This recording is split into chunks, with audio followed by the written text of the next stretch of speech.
The following is a live special presentation of Retro Sports Network, home of the champions in the past, present, and or future. Hello, my name is Ron Chuckett. Welcome to the program as we do a holiday doubleheader. No, it's just the 14th of April, and if your taxes are done, then you're fine. And of course, Monday here in New England is Patriots Day, but we go back to July 4th, 1985. And as we do for every Memorial Day, July 4th, and Labor Day, we have a doubleheader for you. But they weren't playing traditional doubleheaders at this point, so it's a two-city doubleheader. We start with maybe one of the most memorable regular season games ever, at least in the 1980s. The New York Mets and the Atlanta Braves on a hot and sticky night in hot Atlanta, 83 degrees, the wind blowing in from right at 9. This was a certified classic. I'd forgotten that the Mets actually won this game sometime just before 5 a.m. on the morning of July 5th. It was one of those nights that just kind of defied description. It was a 19-inning game that the New York Mets ended up winning 19-16. That was after Rick Camp tied the game in the bottom of the 18th inning, and then Camp goes and gives up 5 runs in the top of the 19th. Ron Darling figured the decision in this one. And so when you bought your tickets for a game and fireworks show for a Braves game in the middle of the 80s, you figured, oh, geez, at least we're going to get the fireworks. But if you ever thought that you'd see a combined 35 runs in a game started by Rick Mahler and Dwight Gooden, you need to have your head examined. So that's the opener. It's the Mets and the Braves, and both teams are underperforming a great deal. The Mets are underperforming a great deal. But still, it's Gooden on the 4th of July against Rick Miller. The second game of our twin bill will take us to St. Louis for the Dodgers and the Cardinals, which, according to this replay, is a preview of the National League Championship Series and, of course, was the real-life Championship Series. Joaquin Andujar and Rick Honeycutt in about, an hour or so. But for now, the Mets and the Braves in a real-life certifiable classic next on the 4th of July. This would have been my wife's 12th birthday.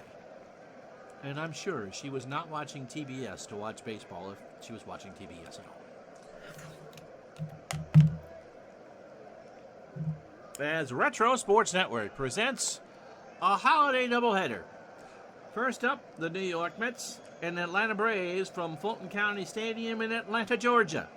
And today's first game and second game is brought to you by DigitalDice.com, the best darn podcast on the web for your sports simulation and replay needs. Find us today on Spotify, Spreaker, iTunes, or wherever else fine podcasts are listed. And if that stadium shot of Atlanta's Fulton County Stadium doesn't tell you what Atlanta was like in the summertime, it looks hot, hazy, and humid, and that's exactly what it is as we get started for the first of our two games today. Hot, hazy, and humid, although the skies are clear. We're not going to have a 17-hour rain delay in the middle. 83 degrees, winds blowing in from right at 9. Rick Mahler is a starting pitcher for Atlanta, and with the departure of Phil Niekro to the Yankees, Mahler is now the ace of this squad. He is somehow making his 21st start of the year. He would start 39 games. He is 10-6, so there's an outside chance he could be headed to Minneapolis for the All-Star game in a couple weeks, with an earned run average of 343. He beat the Mets on May 14th. 9-hitter through 7, walked 3, struck out 3, gave up 5 runs. So his last appearance was against the Dodgers on the 29th. In a 6-1 loss, only 5 innings, 101 pitches, 7 hits, 6 runs all earned. He walked 4 and struck out 2. So overall for Rick, 149 and 2/3, 151 hits, 61 runs, 57 earned, 6 homers, He's walked 36 and struck out 63. He is a 10-game winner, which is amazing for a team that's only won 29 games. He is 10-6 with an earned run average of 343. So Mailer is having himself a good year. Here's a lineup the Mets will send out there. Lenny Dykstra leads off in center field. Wally Backman at second will bat second. Keith Hernandez at first will hit third. Gary Carter behind the plate cleans up.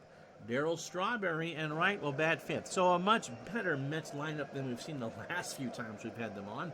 George Foster in left will bat sixth. Ray Knight at third will bat seventh. Rafael Santana at short goes eighth. And Gooden, who's hitting .268, should throw 135 pitches or so and bat ninth. We haven't had the Braves on this year. And chances are, unless they're playing the Dodgers or the Astros late, we're not going to have them on again. Terry Harper is a 3 and a 5 in left. Dale Murphy is a 6 and an 8 in center.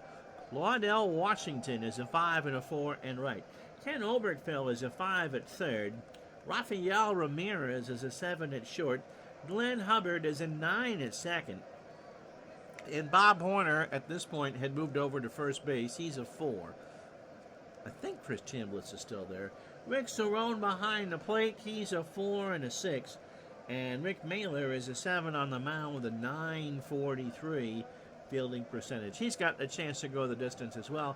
He can go about 120 pitches. So 44,410 was the amount of tickets sold for this game. On, again, a warm, wet, rainy night in Georgia.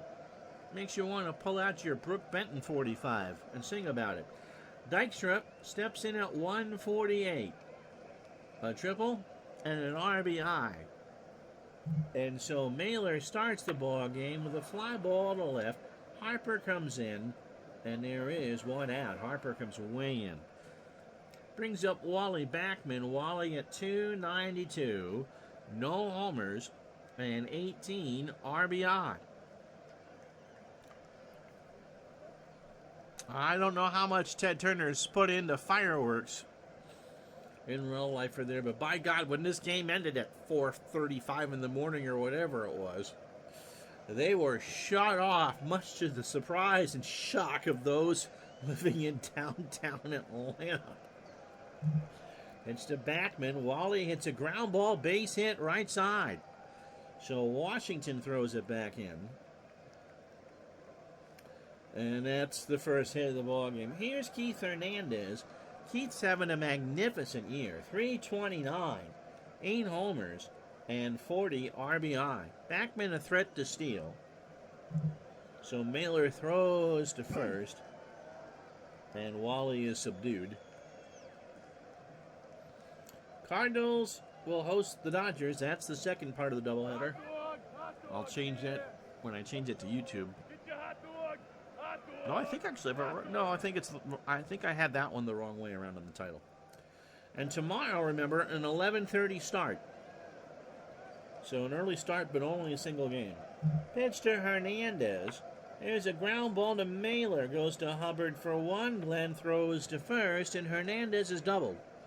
So 1-4-3 go the Mets. They get a hit. They cannot score. Half an inning in the books. Nothing doing. And so here's the conundrum of one Dwight Dr. Gooden. 21 years old, a fastball pitcher at 94 and a ground ball plus pitcher. Dr. K is making his 18th start, so this is technically halfway for him.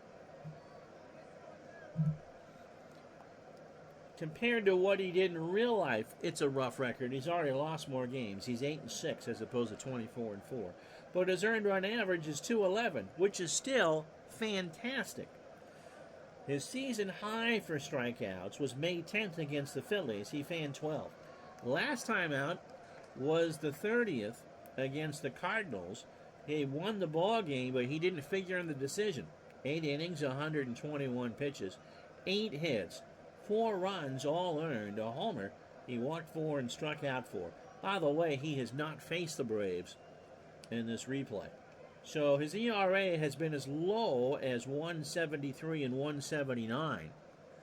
211 is not terrible by any stretch. 8-6 the record, 136 and 2/3, 101 hits, 36 runs, 32 earned, 8 homers allowed. He struck out 125, because I read that in the wrong column, and walked 43. And that one hitter that you see there was against the Giants on Memorial Day, May 30th. A one-hit complete game where he walked 2 and struck out 9. Season high, as we said, was against the Phillies on May 10th. And he has fanned 10 3 times this season. Claudell Washington leads off for the Braves in right field. Rafael Ramirez at short will bat second. Dale Murphy in center field will hit third. Bob Horner cleans up at first. Terry Harper in left will bat fifth. Ken Obergfell at third will bat sixth. Rick Cerrone behind the plate will go seventh. Glenn Hubbard at second will bat eighth. And Mailer, who threw 8 pitches in his half of the first, will bat ninth. This is game 76 for the Mets, game 76 for the Braves. Braves are 29 and 46. The Mets, who didn't win 100, they won 97 or 98 in real life. They would need to do really, really, really well down the stretch because they are 34 and 41. Defensively for the Mets, Foster is a 3 and a 4 in left. Dykstra a 5 and a 7 in center. Daryl Strawberry a 3 and a 7 in right. Ray Knight is a 3 at third. Rafael Santana a 5 at short. Backman a 3 at second. Hernandez an 8 at first. Carter a 9 and a 6 behind the plate. And Gooden is a 7 on the mound with a .969 fielding percentage. So Washington comes in at 290, 9 homers, and 23 RBI. And Gooden allows the walk. So a full count curve, missed out and in. And that's how it starts for the Braves. Here's Rafael Ramirez. Rafi at 237. No homers, 3 triples, and 10 RBI. Hit and run is on. Ramirez swings. Ground ball, base hit. Washington should go to third here. Dykstra has it. And the throw to third is going to be not in time. So runners on the corners for the Braves. And nobody out for Dale Murphy. Murph at 287, 18 homers, and 52 RBI. Good morning, Buckshot Kid. How are you? Doubleheader day here on Retro Sports Network. Dodgers Cardinals to follow. So Murph, they won the MVP in 85? No, 82 and 83. But at a magnificent 85, hitting 337 homers and 111 RBI. So the Braves have the chance to get to Gooden before the fans can sit down. Pitch to Murph. That might score a run. That's in the that's going to be Knight on the grass for the out. And Washington can't go anywhere. 1 out. For Bob Horner, 275, 16 homers, and 54 RBI. And if you're wondering, he has grunted into 10 double plays and 18 in real life. Gooden bears down, and that's a walk. So he bore down too hard. A curve again, just missed low. So Gooden has given up 2 full count walks. Here's Harper, Terry at 222, 4 homers, and 22 RBI. So the Braves with a chance to do some damage here in the early going. Ground ball to Santana, might be 2. Backman for 1, and Hernandez for 2. And Gooden gets the best friend. Got out of it. How about that? No runs, a hit, 2 left on, no errors. It was a busy inning for Gooden, but it's a bagel on the board, no score. And that's how you go 24 and 4. Gary Carter at 273, 12 homers, and 40 RBI in his first year over from Montreal. Mailer's pitch struck him out. 2-2 change on the inside looking. And that'll bring up Daryl Strawberry, who Davey Johnson didn't play a lot in the first. I wonder if he was hurt. 283, 5 homers, and 18 RBI. Mailer winds and deals, and Strawberry pops this up right side. Hoyner calls for it, has it for the out, 2 away. Brings up George Foster. In that picture, George, doesn't he kind of look like he's doing a Ray Parker Jr. impression? Nice big old smile. 291, 15 homers, and 42 RBI. Warm night here in hot Atlanta, 83 degrees. Here's the pitch. Ground ball up the middle. Ramirez snares it over to first, and that will retire the side. Mets go in order in the second. After an inning and a half, no score. So it'll be Obergfell, Cerrone, and Hubbard. Obergfell has such a clean-looking beard there, doesn't he? Ken at 341, a homer, and 21 RBI. Gooden got away with a hit and 2 walks in the first. He starts the second. Popped up. Santana. Just by the grass by second base, 1 out. Here's Rick Cerrone. Rick at 208, 2 homers and 9 RBI.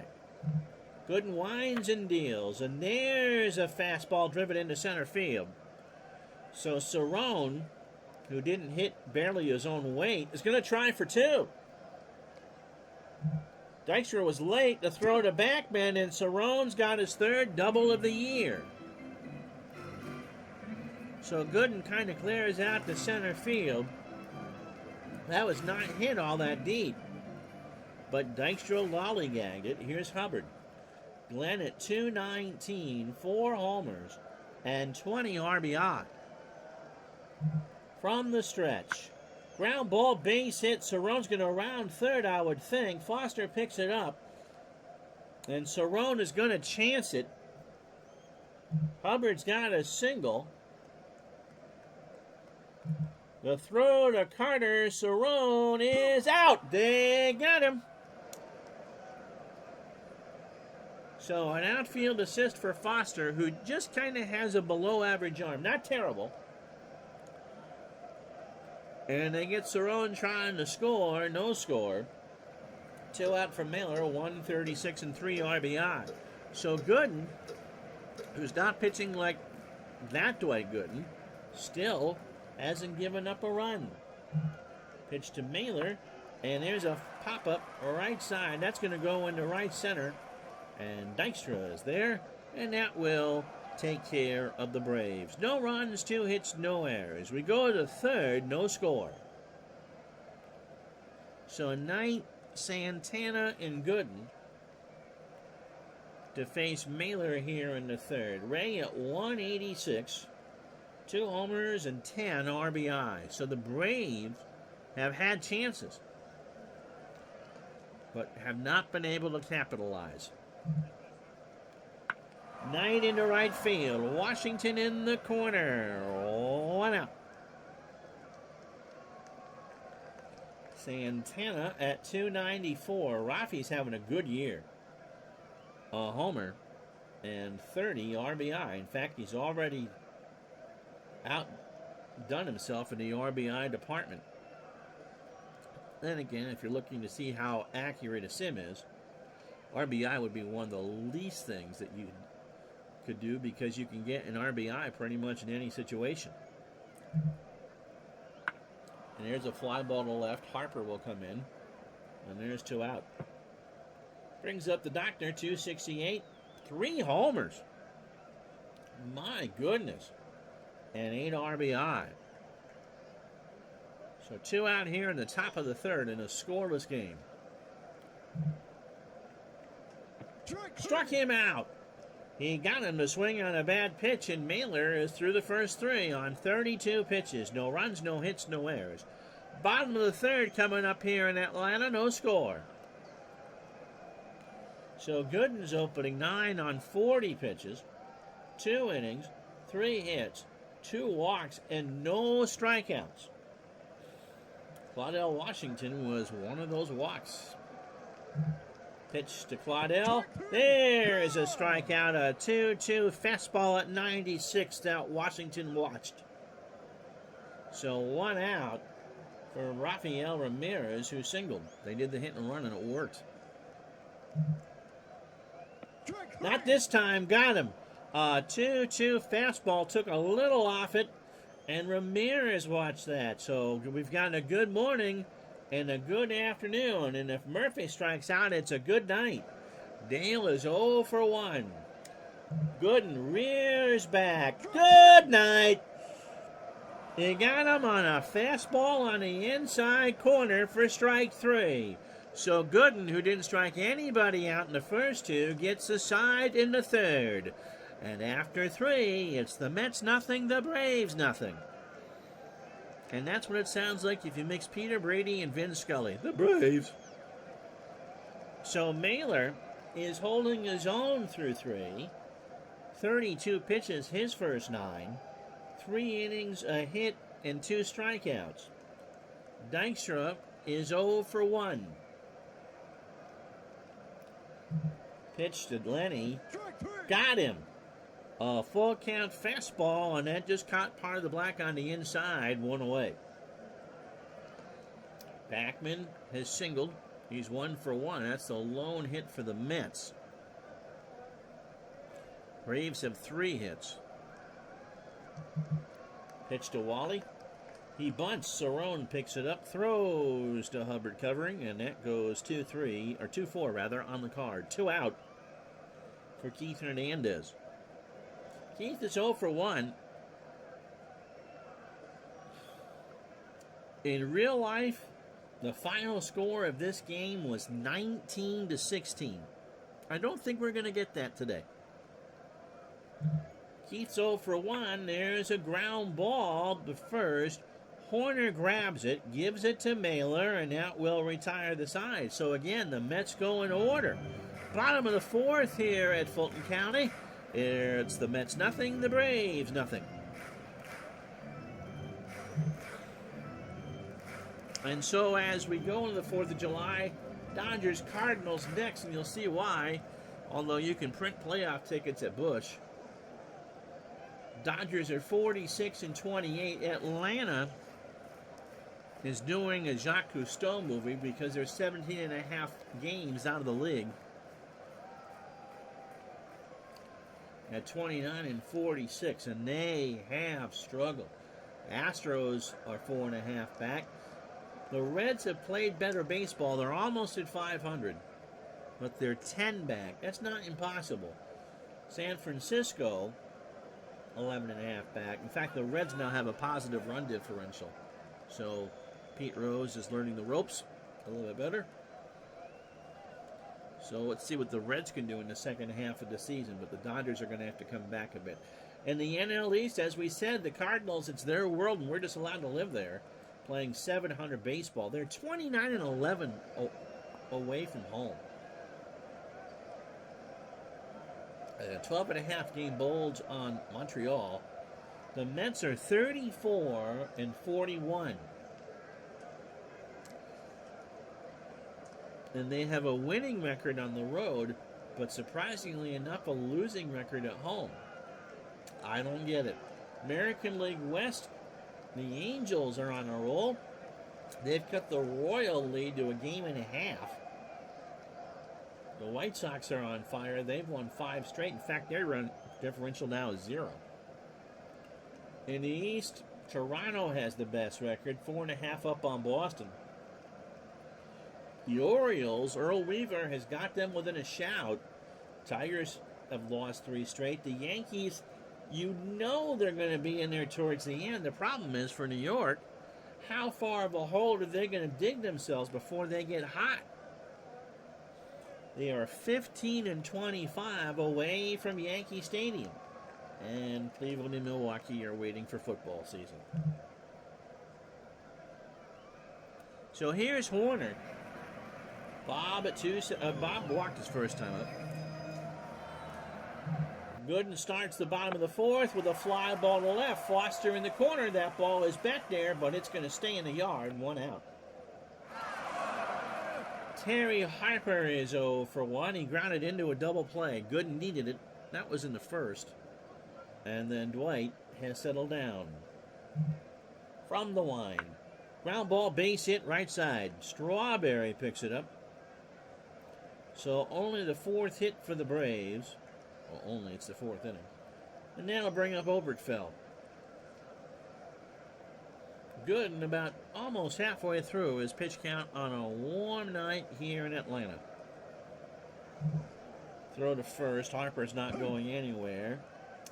Although now his chances are much better at stealing second. Still not good enough to do it, but that was not a good throw.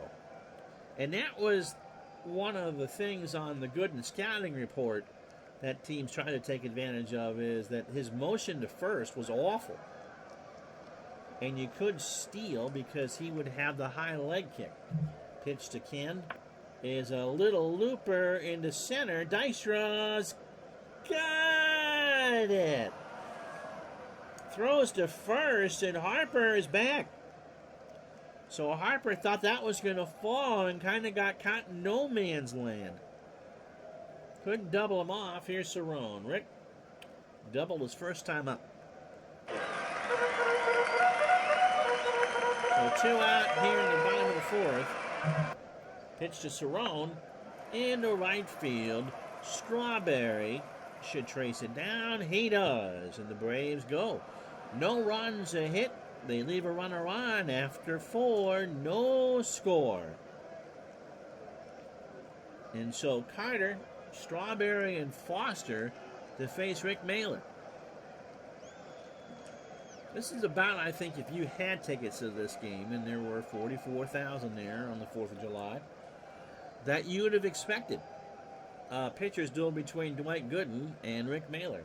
Carter struck out his first time up. Rick starts the inning with a fly ball to left. Harper into foul territory, and Mama Harper cannot make the catch. Somebody from Alpharetta got that one. 2-2 the count. Mailer deals. In the left side, Oberkfell and Harper. Terry comes in to make the catch. 1 out. Brings up Strawberry. Daryl is 0 for 1.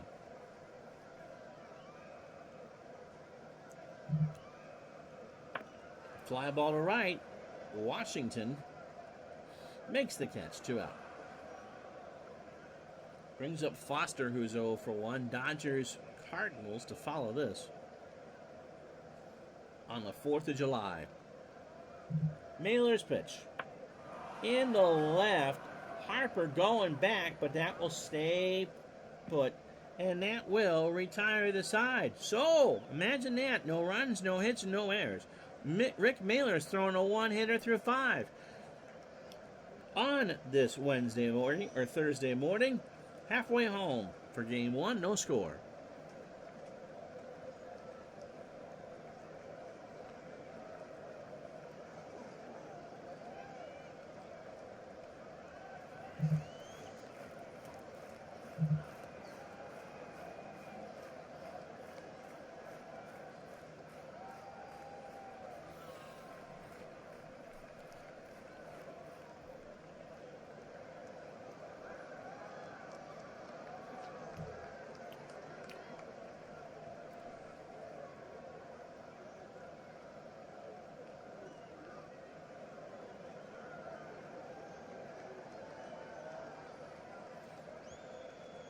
Hello, Steeler fan. You joined us late. You really haven't missed that much. We did not have the 9 rain delays this game had in real life.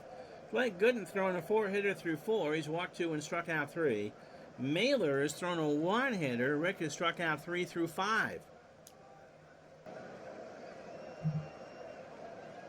And that is that. Here's Hubbard to start the 5th. Glenn singled his first time up. We know that Steeler fan will be rooting for the Cardinals in the second half of the doubleheader here. Again, we've had 35 less runs scored in this game than the real-life one did. Pitch to Hubbard, who singled his first time up. Ground ball to Santana. Raphael throws to first. 1 out. This game in real life did not start until 9:10 p.m., so there was a 90-minute rain delay just to get things going. Here's Mailer. He's 0 for 1. And there had to have been a rain. I know there was a rain delay in the middle of the game because Gooden and Mailer only pitched into the third. So it must have been a rather lengthy rain, about an hour and a half, I would think. When we did Digital Dice yesterday, I was under the impression the Braves had won the game because the only highlights you ever see is the Rick Camp home run of the 18th. But Camp, in typical mid-'80s Atlanta fashion, gave up 5 runs in the 19th inning. And so the Mets won 19-16. The Braves got a couple back in the bottom of the 19th. And then, quite literally, dawn's early light in Atlanta, there were fireworks, as Ted Turner told him to launch. Mailer's 0 for 1. There's a ground ball base hit past Backman. And that's the 5th hit for Atlanta. So 73 pitches for Gooden over his first 18. 4 1/3. 5 hits. He's walked 2 and only struck out 3. Washington has a walk and a strikeout. He's 0 for 1. Into right, Strawberry. And that will be an out. Mailer goes back to first. Yep, 4th of July. Please make sure that you don't have the fireworks in your hand when they go off. A message, the more you know, from Jason Pierre. Here's Rafael Ramirez. Rafi is 1 for 2. He is singled and struck out. It would also have been, as we said earlier, my wife's 12th birthday. And I did not know her then. July the 4th, 1985. Here's Rafael Ramirez, and Rafi strikes out. That's 4 for the Doctor. A swing and a miss. And that will retire the side. After 5, it's still the Braves nothing, the Mets nothing. So Knight, Santana, and Gooden to face Mailer, who has thrown an absolute gem through 5. He starts the 6th with a strikeout, got away from Cerrone. Rick throws it down to Horner, and there's 1 out. So that's 4 for Rick. Santana is 0 for 1. We've smuggled some Iron City Steeler fan to Dodger Stadium for you when we do the Cardinals and the Dodgers. But the buggy whips, you got to leave home. Pitch to Santana. There's a ground ball. Mailer off the mound. Runs himself, and he beats him out. No, he doesn't. Santana beat it out. That was close. Mailer and Horner say a few words to the first base umpire, and you're not going to sway him. Santana's on with an infield hit. So Oberkfell and Horner play for the bunt. Gooden struck out his first time up. 1 out here in the 6th. The replay shows that Mailer beat him to the bag, but nothing there. Mr. Howard said, I remember watching this game with friends, one of whom fell off the 2nd-story roof watching fireworks. Ow, landed on a shrub. He survived. The bush didn't. Ouch. They play for the bunt. He's not going to do it. It's a ground ball to Horner, who'll go to the bag and beat Gooden. Santana goes to 2nd. And there is 2 out for Dykstra. So Mailer, 66 pitches, 5 2/3. 2 hits and 4 strikeouts. Dykstra is 0 for 2 with a strikeout. And I am much more educational than the girl in the hot tub with a pickle whip. Just saying. Split screen it. You can watch one on your big screen TV and one on your phone. Lottie has struck out. He's 0 for 2. Santana on second. Mailer. There goes Santana. And Dykstra draws the walk. So Santana goes back to second. First walk for Rick Mailer. 3-0 fastball high. Wally Backman is 1 for 2. Maybe, just maybe, the girl with the pickle, Rick, is just going up against me. This is what, my 4th year doing this? I've only been doing... This is my 3rd year on Twitch. Yeah, we know where Dave's Patreon money goes. Absolutely. Someone has to buy the duct tape to keep that poor pickle, Rick, in place. Here's Backman. Wally 1 for 2. Got himself a single. First and second, 2 out, top the 6th. First to 2 today on the channel. Backman hits a line drive to third. Obergefell snares it, and the Mets leave on their first 2 runners of the ball game. No runs, a hit, no errors. Bottom 6, no score. So Murphy, Horner, and Harper. It's a business write-off. If you're interested, by the way, in the business of podcasting, Mr. Gardner did a nice show last night with his buddy Ray Arnott, who has just started a new model train podcast. What's the name of that? And there's a website involved. And so if you're interested in model trains at all, we'll point you there. Todd B is thinking the pickle should change his name to Sausage. It's always a sausage fest with you, Todd. Here's Murph. 0 for 2 with a strikeout. Ground ball to short. Santana over to first. And that's an out. And that's why all our videos are 13 plus on the channel.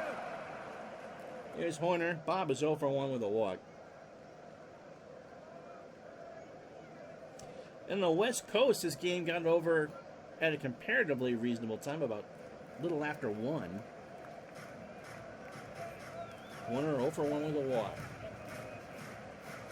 Gooden is walk 2. Into left field. Back goes Foster. And George will make the catch. That wind is blowing out to center now at 5. Crowd thought it was gone. Crowd getting antsy. They want a run scored. They're not really here to watch the Braves. They're here for fireworks. Terry Harper is 1 for 2. He is singled and grounded into a double play. Gooden pitches. Into left again. Foster will make the catch, and that will retire the side. This has been a pitcher's duel. After 6, the Mets, nothing. The Braves, nothing. Nada. Zip. So Hernandez, Carter, and Strawberry to face Mailer here in the 7th. Heart of the Mets order. Keith is 0 for 2. There's a base hit into center field. Murphy will pick it up. Is Hernandez going to try for 2? No. So that's only the 3rd hit for New York. Here's Carter. Gary has struck out. He's 0 for 2. And you can't blame Mailer. Mailer hasn't had any support. Pitch to Carter. Gary hits a ground ball past Hubbard. That's a base hit. Hernandez round second is not going to run on Washington. And now there's 2 on and nobody out for Daryl Strawberry. Daryl is 0 for 2. And the Mets have something cooking here in the 7th. Smells like a sausage to me. But is it a pickle sausage? Pitch to Strawberry.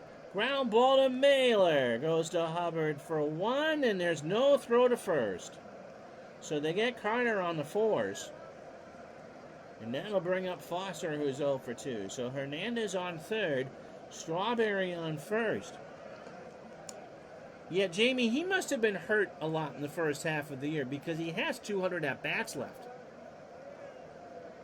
This is game 76 for both teams. So Foster is 0 for 2. I can't put a finger on why the Mets are struggling so much. Their ERA is good. The only starter that's really having a bad year is Ron Darling, but it's not like he's got an ERA of 5 or something. The bullpen is okay. It's not great. I mean, they were really good in '86. But they are terrible in one-run games. And they are 18.5 behind St. Louis, who you'll see next. But when you're 4-16 in one-run games, that makes a huge difference.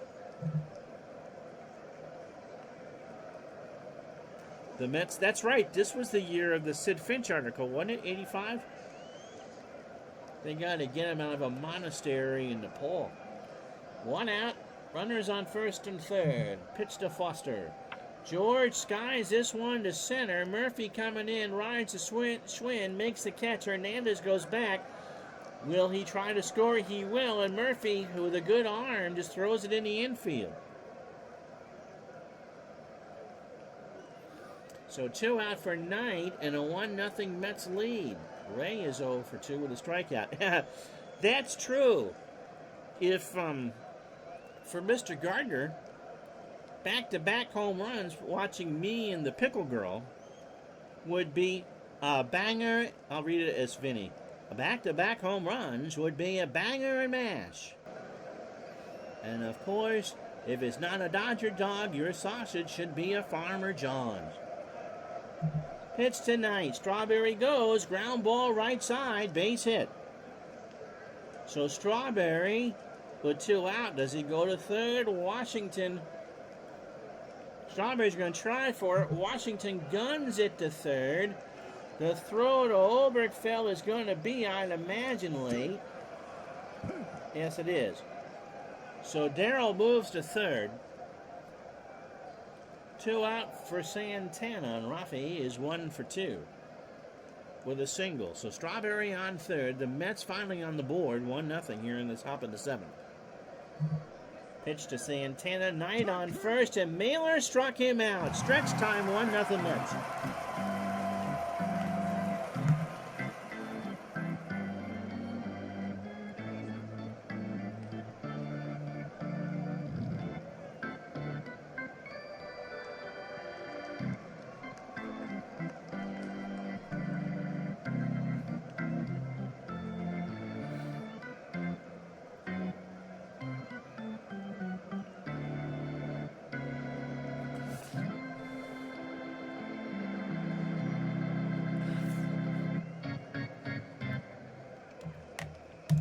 Hearing it's stretch time for the pickle, too. And so how much did you have to give to stretch that pickle, Dave? Oberkfell, Cerrone, and Hubbard, as the Mets finally get on the board. 1-0 here. Ken is 0 for 2. Good and looking for his 9th win of the year. There's a ground ball to Backman, and Wally can't play it. It played Wally. That was under his glove, and that's the first error of the ball game, and the Braves have the tying run on here to start the 7th. Cerrone doubled.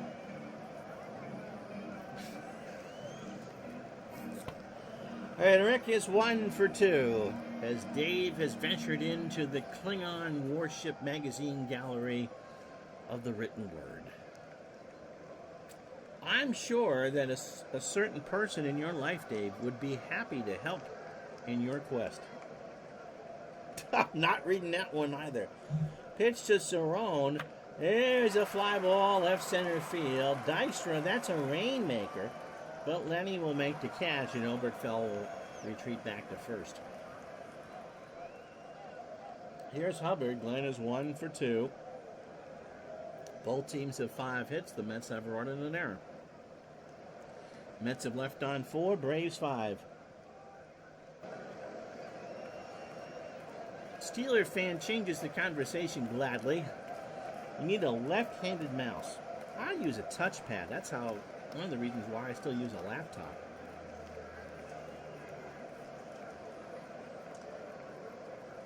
Hubbard's got himself a single. He's 1 for 2. Popped up right or left side.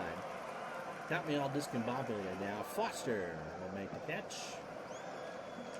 Oh, I'm not reading that one either. Okay, 2 out for Mailer, who's going to bat here. 1 for 2. Rick hit 152 on the replay. 1 for 2 tonight. Oberg fell on first. Pitch. Struck him out. That's 5 for the Doctor, and that will take care of the Braves here in the 7th. No runs, no hits, and 1 error. We go to the 8th. It's 1-0 New York. Oh, my goodness gracious. Here's Dwight Gooden. He's throwing a 5-hitter.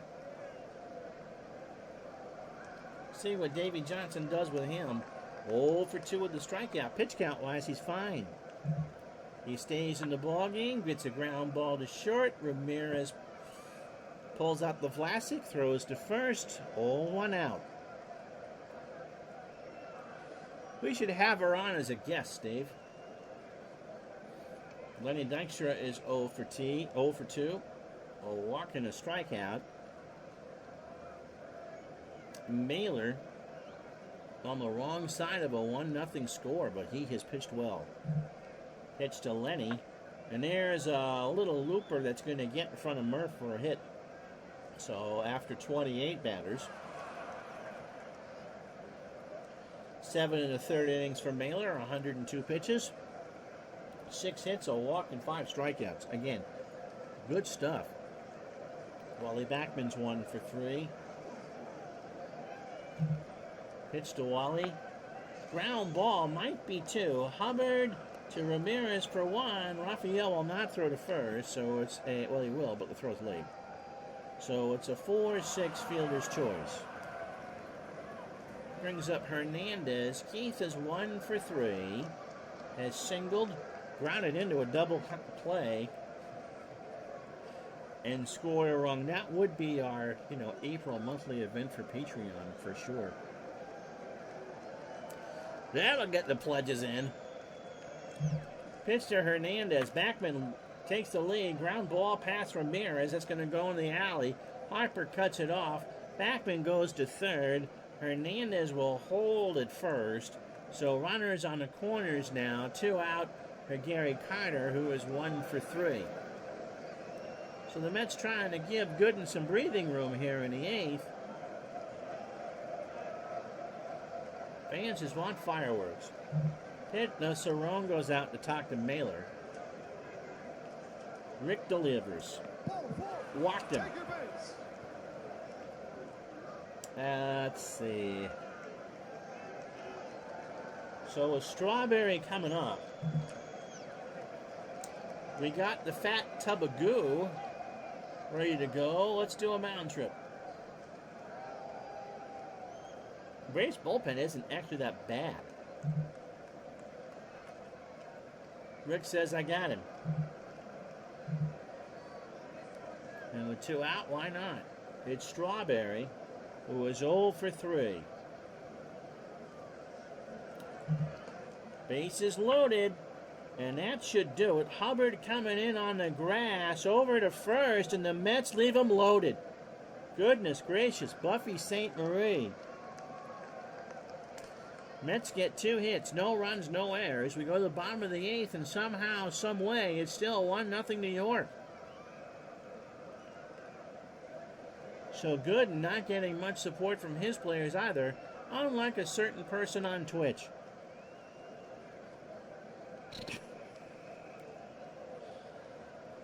I haven't done a hot tub in a long time. Claudell Washington, by the way, is 0 for 2. He has walked and struck out. Bob Murphy didn't have these problems calling ball games. 7 innings for Dwight for 27 batters, 104 pitches, 5 hits. He has walked 2, struck out 5, and somehow secretly has his name written on a pool toy. Pitch to Washington. There's a base hit left center. That might be 2. Dykstra picks it up. Washington will round first and hold. And that'll bring up Raphael, who is 1 for 3. Ramirez has singled and struck out twice. Washington with good speed on first, but they're going to wait to see if Gooden throws over. He does not. There's a pop-up. Carter takes off the mask. And there is one out. Hernandez and Knight guard the lines for Murph, who is 0 for 3 with a strikeout. 1-0 Mets, bottom 8. There goes Washington to throw down a Backman from Carter. They got him. That was an absolute dart. And Backman slapped on the tag. 2 out and a 1-ball count.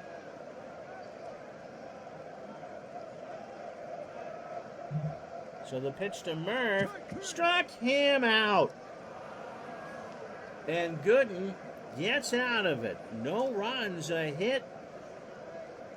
Washington had a 77% chance to steal second. But when you roll the 2D10, you can get a 79. And after 8, 1-0 Mets. Yeah, I figured my odds were in my favor for that, Jamie. Don't you think? You get that runner in scoring position. You think then you got to walk Murph to face Horner.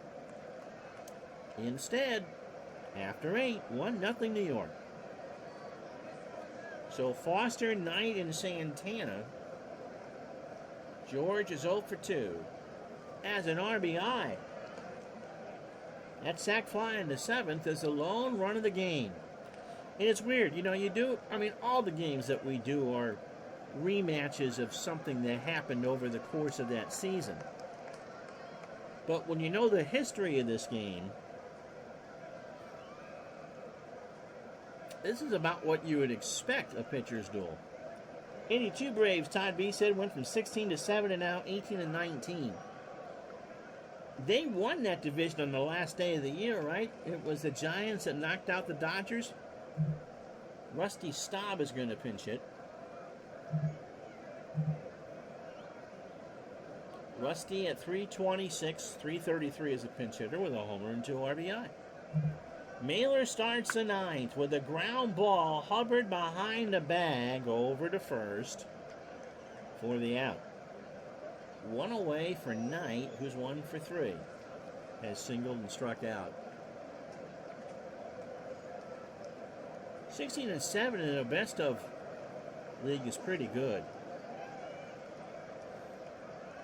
And I know a lot of people say that Joe Torre was only good because of the roster he had in New York. But he had started that turnaround with the Mets, and of course won the division with the Braves in '82, and I believe they were in contention for a while in '84 as well. Yeah, that's the point, as they say. They were 77 Dodgers, 80 Astros. I don't think you're going as late as 84 for the Padres. 82 Giants were good. Pitch tonight. Ray line drive to Ramirez. 2 out for Santana. It'll be Horner, Harper, and Oberfeld for the Braves in the 9th. Both pitchers going strong. Here's Santana. Raphael is 1 for 3. Has singled and struck out. And there's a ground ball past Hubbard. And the Mets have a hit. So let's see what they do with Gooden. Throwing a 6-hit shutout. 8th hit for the Mets. White is 0 for 3. And that'll do it. So that's the right move. Danny Heat comes into pinch hit as a pinch hitter, hitting .083 with 2 RBI. 256 overall. 7 homers, 28 RBI. The Padres are tough picking a team for them between 77 and 82. Yeah. Although they were 578, right? I'd imagine that would be the year that you would have picked. Pitch from Mailer. Into right center. Murphy going back, but that will stay in the yard, and that will retire the side. Mets leave a runner on. We go to the bottom of the 9th. Cardiac time, 1-0 Mets. So some changes here. McDowell and Heat switch positions. We'll tell you about Roger in a minute. Danny stays in the game till about ninth. If the Braves can muster up a run, they need 2 to win. Heap of 3 and a 3 and left. McDowell in for trying for his 5th save. 1 and 4, 4 saves, and a 3.40 ERA. 22 appearances. He started 2 games. In the save column, he has done 4 of 6. Has faced the Braves once in a loss that he didn't really have to figure in. Last pitched on the 23rd, so a long time ago in a galaxy far, far away against the Expos. He went 1 inning, 14 pitches, allowed a hit. So overall, 45 innings, 33 hits, 18 runs, 17 earned. He's given up 5 dingers, walked 14, and struck out 35.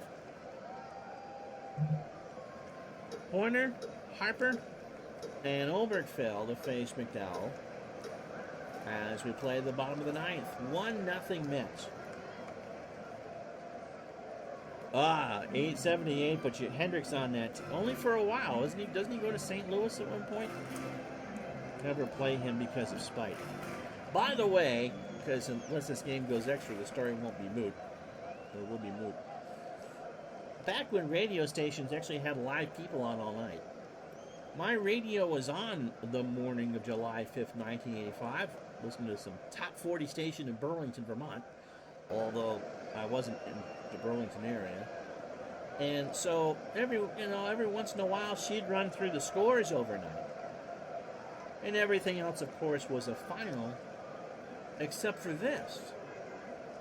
And Mets and the Braves, whatever the score was in the 14th or 15th inning. I remember rolling over about 3:30 and hearing that they were still playing. And of course, it didn't occur to me, being the young, stupid kid I was, to actually turn the television on to watch.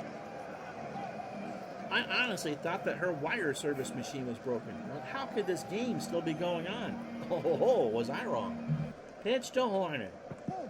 Walked him, and the tying run is on.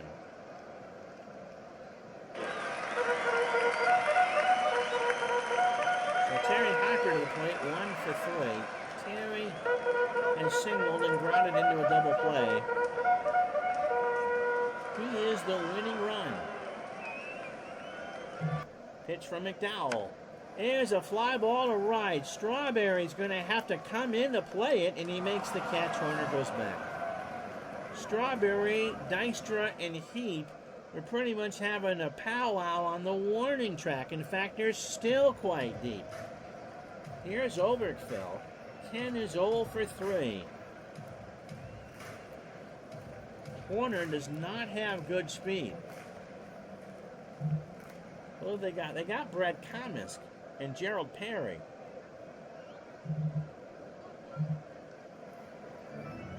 So Comisk will pinch run for Horner. Yep, TBS had to hold off on Sanford and Son reruns that morning. Actually, what were they playing overnight? Probably old episodes of Tush. Did they do some sort of morning religious thing too?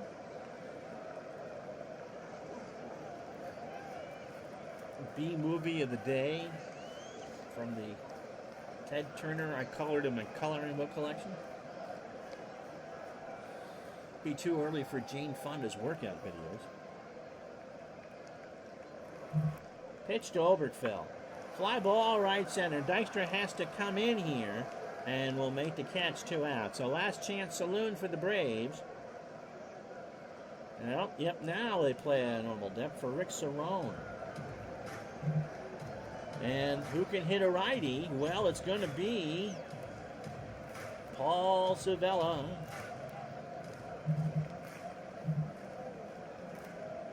Savella as a pinch hitter, hitting .375 with an RBI. .333 with 2 RBI. We had Cable. I lost Cable at 86 because we moved to a place that didn't have it. Living out in the boonies. However, I give Skip and Pete a lot of credit. These teams were terrible. And they came through and they were fair. You knew they were Braves fans. They were homers. But if someone else made a good play, They were right on it. And, of course, then they had the decade where they were just fantastic. Pocket Fisherman ads with Ron Papillo. As a kid, I had the nickname Ronco because of those ads. Not those, but the automatic cap snaffler and the inside the eggshell scrambler and the record washer and all those things that you could get for $9.95 at Woolco, Rite Aid, CVS, and wherever fine stores are listed. 2 out for Zavella. There's a ground ball to Santana, and just like real life, the Mets are going to win. So a big one for the Mets. They win this one 1-0. So Gooden goes to 9-6, 1-8-1 for the Mets. Atlanta 0-6-0. Gooden is going to be your MVP. Mets leave on 8. Atlanta left on 7. And again, it was all changed as Claudell Washington was thrown out trying to steal second. I still thought that was the right decision. So Gooden goes to 9-6. He throws a 6-hitter. He had plenty left in the tank, but I guess you're trying to push home the run, and he gets yanked. Roger McDowell picks up his 5th save of the year. The Mets go to 35-41. Rick Mailer, that's a toughie. 9 innings, 8 hits. A run it was earned. He walked 2 and struck out 5. He falls to 10-7. And so if you look at Turner time, this game starting at 7:40 Eastern, you got the fireworks at 10:27. So no disturbed sleep for the folks in Atlanta. Game 2 of our holiday doubleheader is next. It'll be the Cardinals and the Dodgers right here on Retro Sports Network.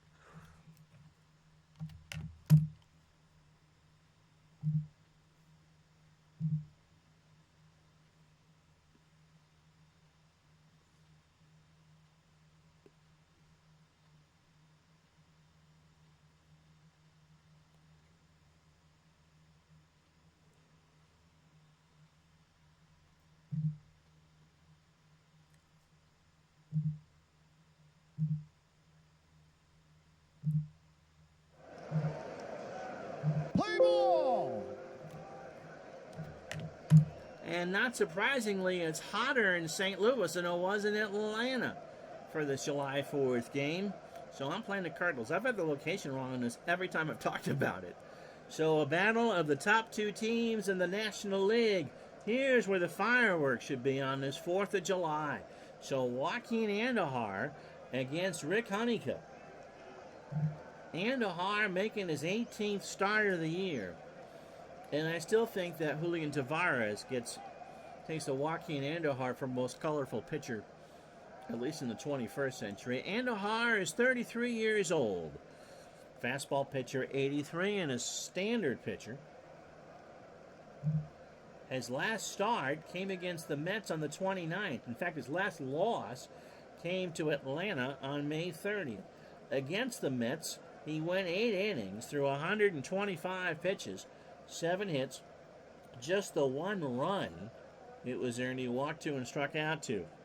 So Andujar looking for a trip to Minneapolis for the All-Star game. 129 innings, 113 hits, 44 runs, 41 earned, 8 homers. He's walked 36 and struck out 48. And if Brad was here, he'd be happy for D. Scott Howard because I'm managing the Cardinals and not the Dodgers. This will be the lineup he'll face. Dave Anderson leads off at third for the Dodgers. Mariano Duncan is at short. He'll bat second. Kenny Landreau in center will hit third. Pedro Guerrero in left cleans up. Greg Brock at first will bat fifth.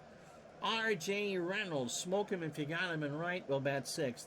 Mike Scioscia behind the plate bats seventh.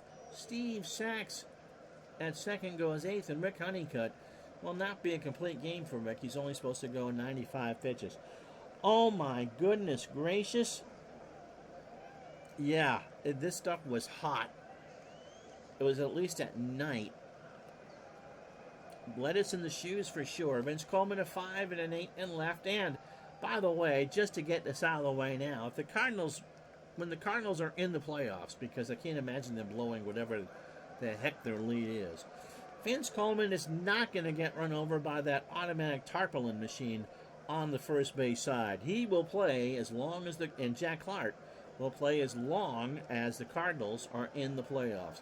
Willie McGee is an 8 and a 7 in the center. Tito Landrum is a 4 and a 4 in right. Terry Pendleton is a 9 at third. Ozzie Smith is a 9 at short. Tommy Herr a 5 at second. Jack Clark is 6 at first. The girl in the hot tub is a 4 behind the plate. But the pickle is a 10 and a 10. Tom Nieto is the catcher. He's a 5 and a 7. And Andahar is a 7 on the mound with an 898 fielding percentage and a fiery temper that's hotter than the air temperature. Andahar with the Astros because RJL is doing the 79 season. Beat the Phillies a few days ago, 1-0. And the only run in the game, a solo homer by Joaquin Andahar. Anderson is hitting 191, a homer and 12 RBI. Cabbage leaves in the ball cap.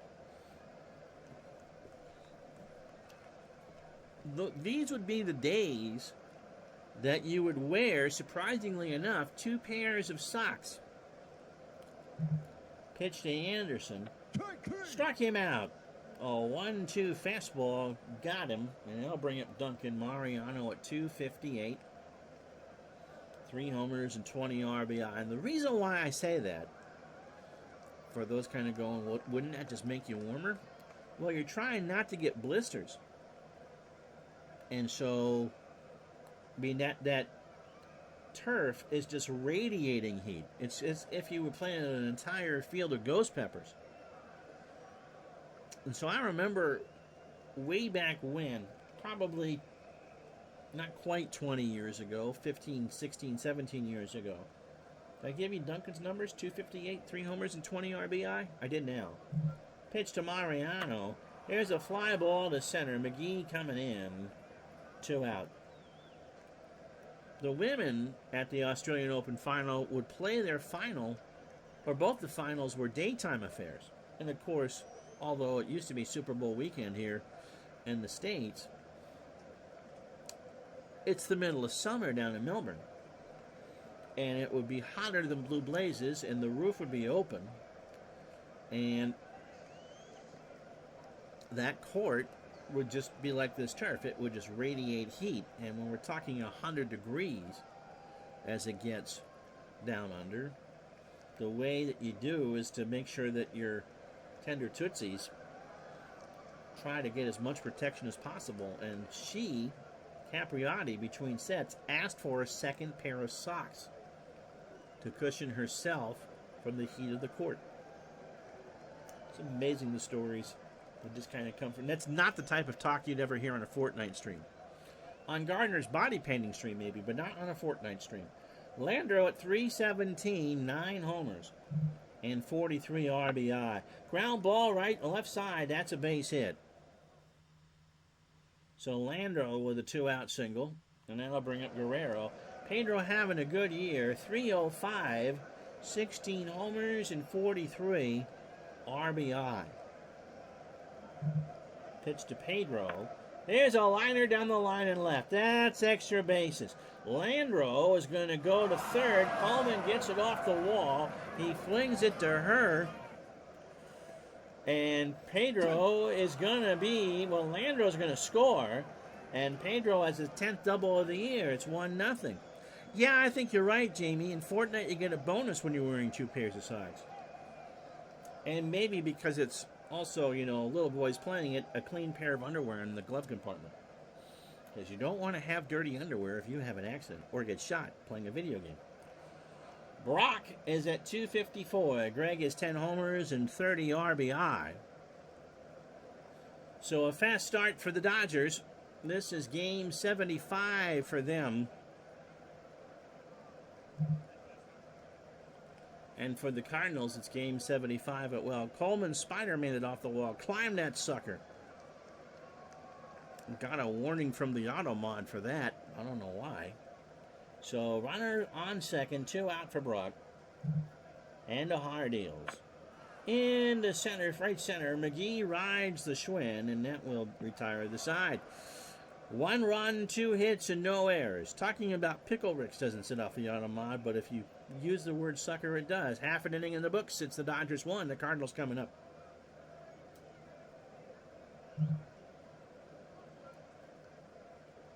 So Rick Honeycutt making his 14th start of the year. He lost to the Cardinals on a start on May 8th, although it was a 1-0 game, and he gave up 1 run in 5 2/3.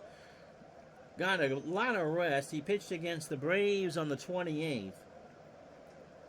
Got the win in a 6-3 ball game. 5 innings, 97 pitches, 6 hits, 2 runs, both earned a homer.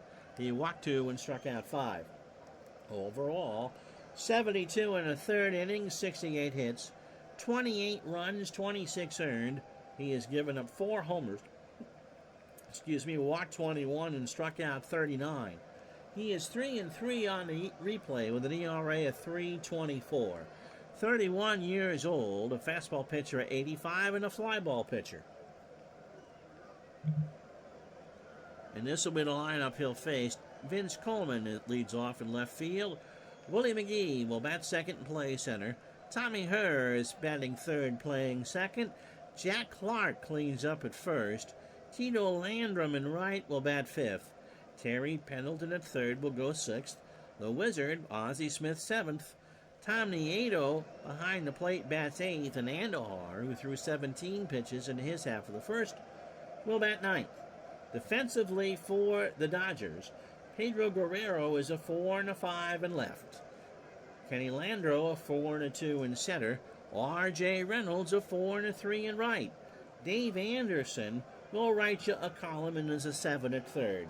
Mariano Duncan a 5 at short. Steve Sachs a 5 at second. Greg Brock a 6 at first. Sosha a 7 and a 6 behind the plate.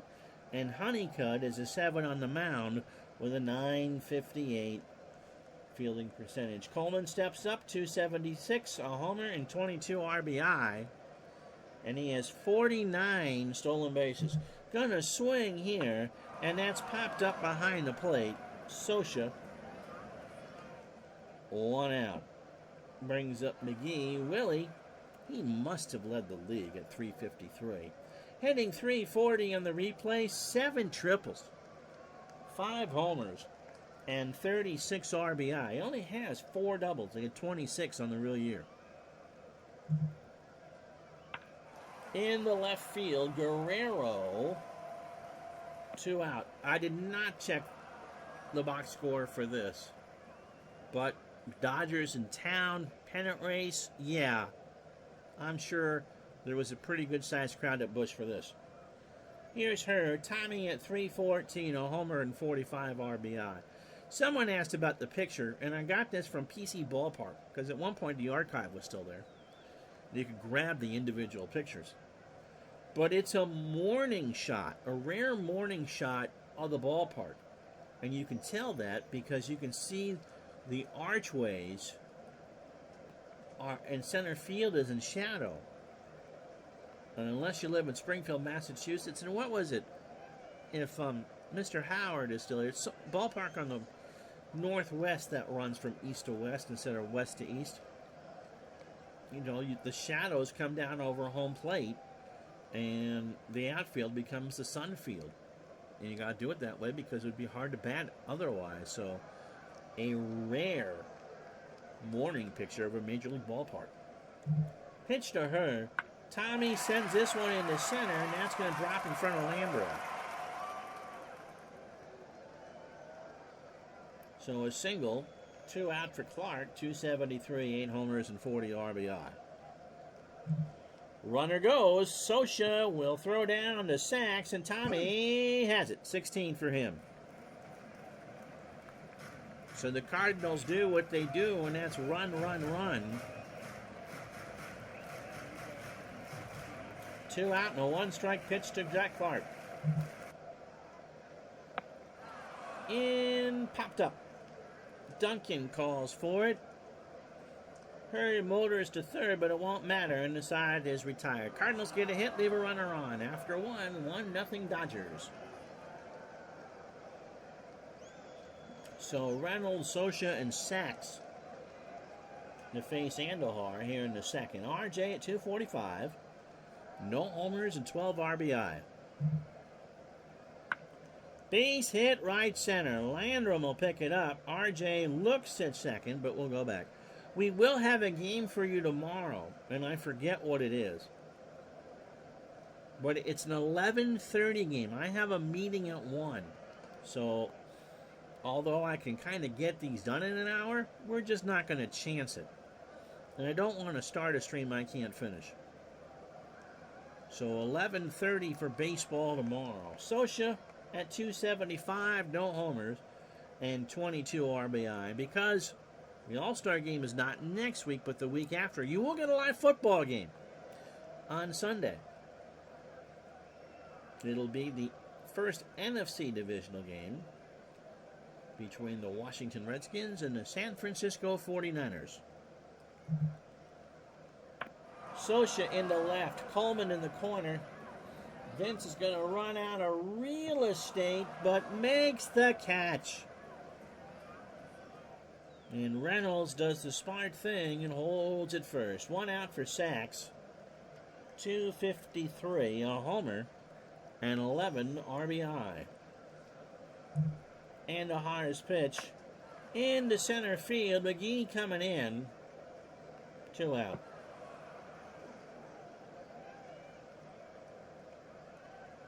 Brings up Honeycutt. Rick is 0-59. 1 for 17. You know, the Red Sox are on tomorrow too, so I'll have to come back and when I'm done with my meeting to watch that, or else they'll still be introducing the other team's spiritual guru. Red Sox have played 6 times this year in real life. The 3 games I have either watched or listened to, they've lost. The 3 games I did not watch or listen to, the Sunday night game against New York and the last 2 days against Detroit, they've won. So how much are you going to pay me not to watch the Red Sox again? So 2 out, Honeycutt to swing, Reynolds on first, ground ball to second, Herr goes to Ozzie for the out, and that will retire the side. 1 hit for the Dodgers, no runs and no errors. Bottom 2, 1-0. L.A. So Landrum, Pendleton, and Smith to face Honeycutt here in the second. Tito at 300. 3 homers and 40 at-bats and 12 RBI. To left in the corner, Guerrero reaches in, makes the catch. Brings up Pendleton, 1 out. Terry at 216. No homers and 26 RBI. Right back up the box. Honeycutt throws to first for the out. Brings up Ozzie Smith. The Wizard at 262. 3 homers and 38 RBI. Popped up. Right side. Sachs makes the catch, and that will retire the side. Cardinals go in order after 2. 1-0 L.A. So it'll be Anderson, Duncan, and Landro to face Andujar. Anderson struck out his first time up. Andujar, 31 for his opening 9. 2 innings, 3 hits, and a strikeout, plus the earned run.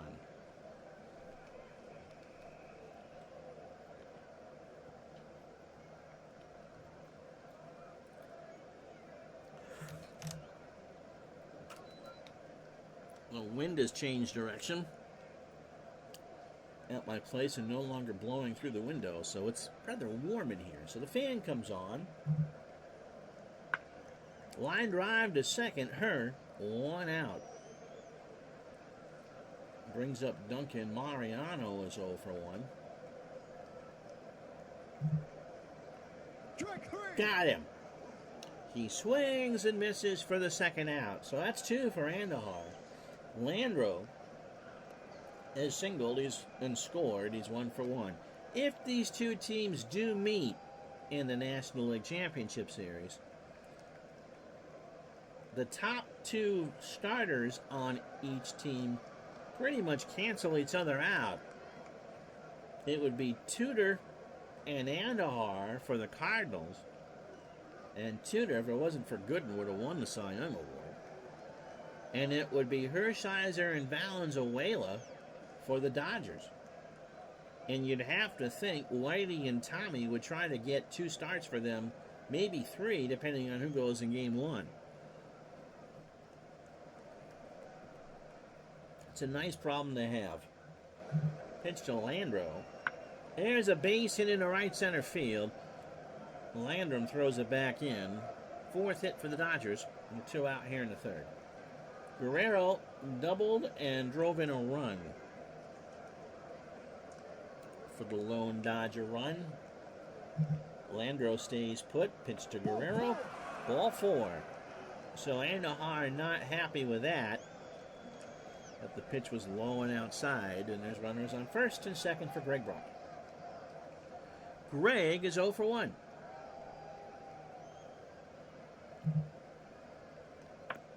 Ground ball to first. Clark picks it up on a difficult hop, takes it in the bag, and the Dodgers are retired. No runs, 1 hit, no errors. Bottom 3, 1-0 Dodgers. So Nieto, Andahar, and Coleman to face Honeycutt here in the 3rd. Time at 2:19. No homers, 2 triples. Yep, you read that right. And 12 RBI. Excuse me. Pitch to Nieto. Ground ball to 3rd. Anderson has it over to 1st. For the out. Jamie says that the Dodgers had gone and won the World Series in 85 with 81 and 88. That would have been a nice trifecta for Lasorda. I was surprised. I think it was D. Scott Howard that said he didn't think much of Lasorda as an all-time great. The Dodgers had a tremendous amount of success under Lasorda. And if you look at what, 81 was the last of that, say, Garvey Lopes run. He essentially won all those titles with 2 different squads. Yep, they won the division in 83.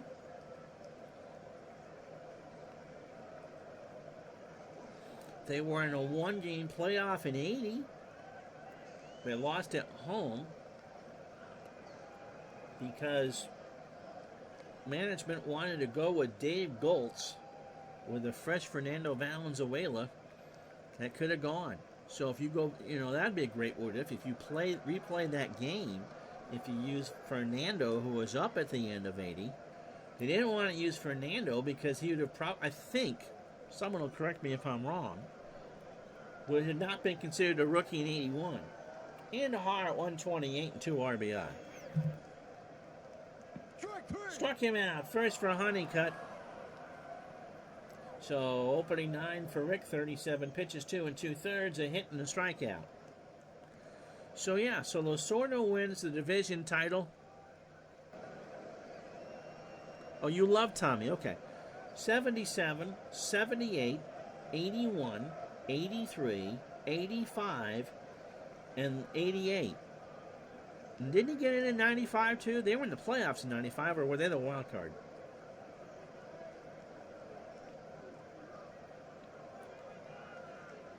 Here's Coleman. He's 0 for 1. 2 out. He's going to try to bunt his way on. Drops a good one down. Scioscia has to hurry to sacks, and he is retired. So no runs, no hits, no errors. We go to the 4th, 1-0 LA. So Reynolds, Scioscia, and Sachs. You look at the other side of the coin for the Cardinals, who won the division in 82, 85, 87. 82, they won it all. And this is with Whitey Herzog, who was fired before the 80 season. It's Jim Fry that takes the Royals to the World Series. So Herzog, who had done all that great work with Kansas City, they had won the American League West 3 years in a row, 76, 77, and 78. And then Whitey's gone by the time the Royals make the World Series. And You look at that and will say, well, that was on Whitey. That wasn't on Whitey. He goes to St. Louis, wins the World Series in '82. You have 2 questionable injuries in the '85 LCS. No Coleman after Game 2, and no Clark in the World Series. And, of course, Don Denkinger in Game 6. And in '87, they ran into that buzzsaw of the Minnesota Twins, who just happened to be at the right place at the right time. And so if you look at it, you can make a case for Whitey winning all 3 of those World Series. Here's Reynolds. He singled his first time up. Yep, they won the division in '95, but lost in the first round, and Bill Russell took over shortly thereafter. So yeah, so Tommy got his players to play. Pitch to Reynolds. Got him. Gets away from Nieto, throws down to first, and that's the 3rd strikeout for Anderhart. 1 out for Socha, who's 0 for 1.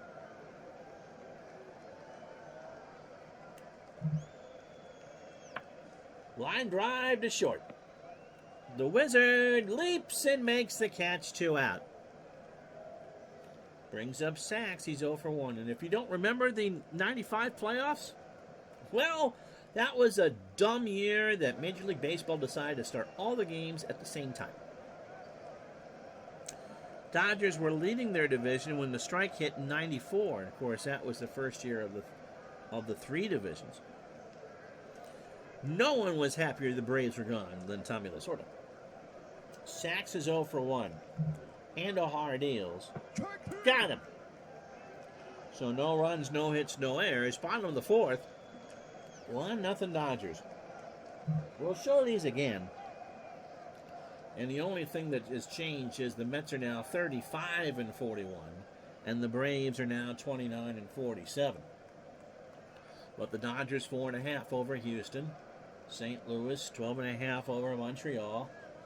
Your guess is as good as mine as who's going to win the American League West. California has been on a serious roll.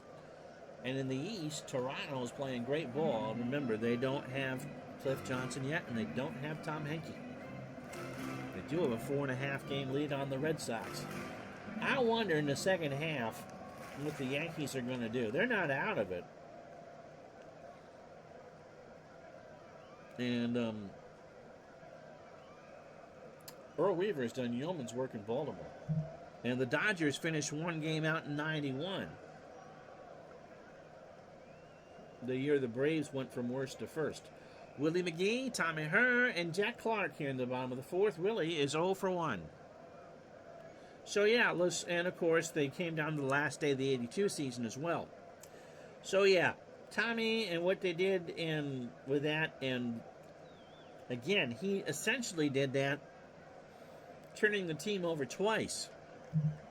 They play for the bunt. McGee swings. There's a line drive center field, and Landro will pick it up.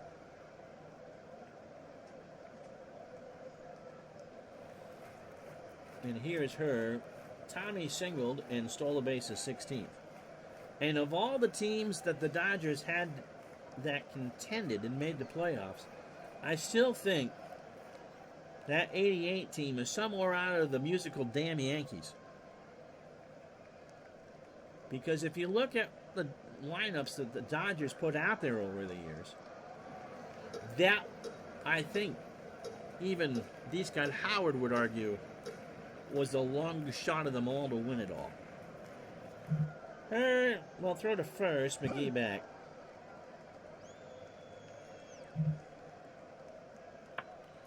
Fly ball to right, Reynolds in the corner, and by the bullpens, and he will make the catch as McGee retreats, and he's not going to go to second. He bluffed, but wasn't going to go. So 1 out. Clark is 0 for 1. So in effect, in the middle of the '80s, you're looking at the royalty of the National League. Pitch to Clark. Jack hits a base hit into left field. Guerrero will pick it up. McGee round second and will not go to third. That's why it felt so good, Mr. Howard says. Landrum is 0 for 1. Not to take anything away from the Giants, who would win 2 titles in the 80s, divisional titles, or the Astros, who won 2.5. The Braves, of course, in 82. And in the East, you wonder now, looking back at it, how in the world the Mets only won 1 pennant. Landrum swings a ground ball to Sachs. Duncan for 1, and the throw to first to Brock. Landrum is retired. So 4-6-3 on the DP. We go to the 5th, 1-0 LA. And it was a long time to the next one. Here's Honeycutt. He's 0 for 1. Although you got one. Anderson and Duncan to follow. And, you know, the Dodgers, of course, are the odds-on favorite to win the World Series here in 22. Pitch to Honeycutt. Base hit left side. Coleman picks it up and bobbles it. And Honeycutt's going to take an extra base. So Coleman went to grab the baseball, and there was no baseball in his hand. And so it's a single and an error. And Rick Honeycutt is on second for Anderson, who's 0 for 2 with a strikeout. Andujar's opening 18, 4+ innings, 67 pitches, 5 hits, a walk, and 4 strikeouts.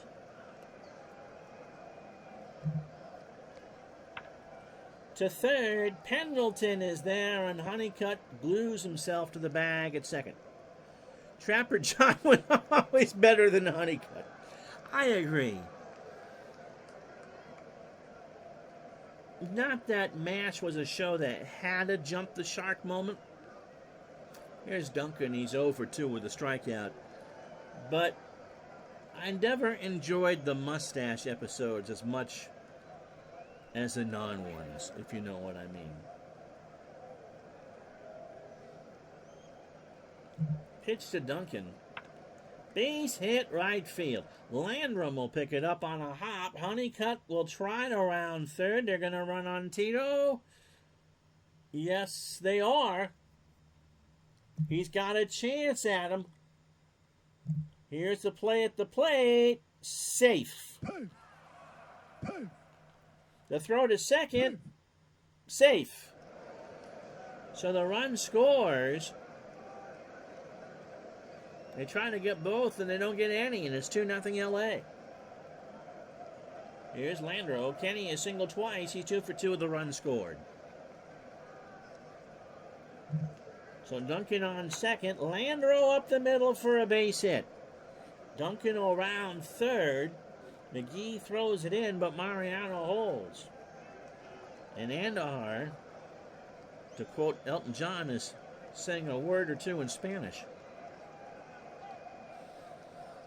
So here's Guerrero. He has doubled home a run. He's 1 for 1 with a walk. So runners on the corners, 1 out, 2-0 LA. Andujar's pitch. Here's a fly ball to left. That should get home Duncan. Coleman, however, running in, makes the catch. Duncan tags. The throw goes in the infield, and it's 3-0 LA. Brings up Brock, who's 0 for 2. Yeah, you got to think. Yep. Honeycutt running like he's got some thumbtacking issue. They wear 2 pairs of socks to get around the heat. It's still 86 degrees.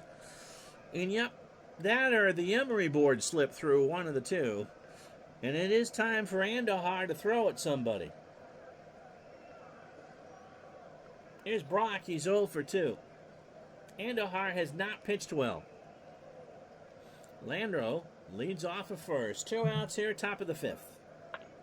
There's a base hit. So will Landro go to third? McGee came in for this one.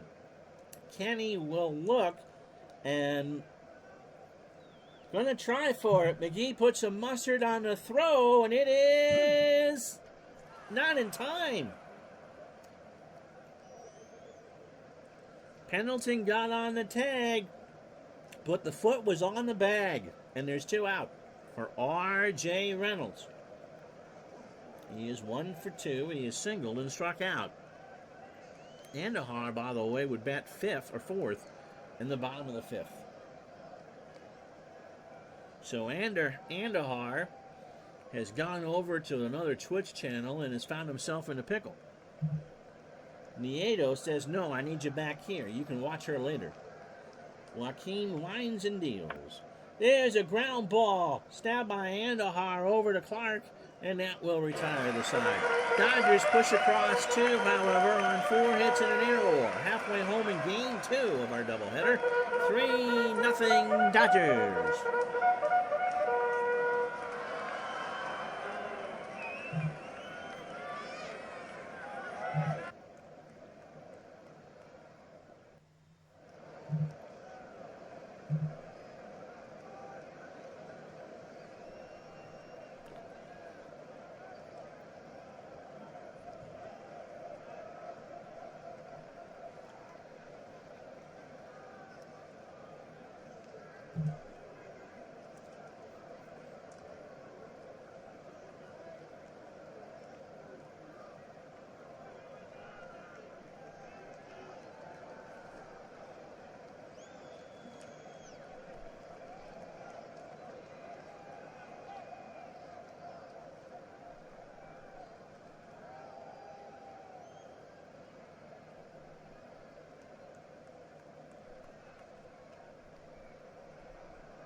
You joined us late.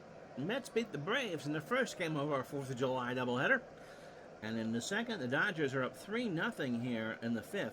Pedro Guerrero doubled home a run to make it 1-0 in the first. Tommy Hearn now has an 11-game hitting streak. And in the 5th, the Dodgers tacked on 2, a single by Mariano Duncan and a sac fly by Pedro Guerrero. So Rick Honeycutt, a 3-hitter through 4 with a strikeout. Andahar, he's kind of hot under the collar now. 8-hitter through 5.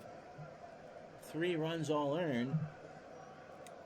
And 4 strikeouts. He's at 91 pitches. We'll give him the 6th. Pendleton is 0 for 1. Honeycutt starts the 5th with a ground ball to 3rd. Anderson across the way. 1 out. Brings up Ozzie, who's 0 for 1. Cardinals 52-22. The Dodgers in first place in the West at 46-28.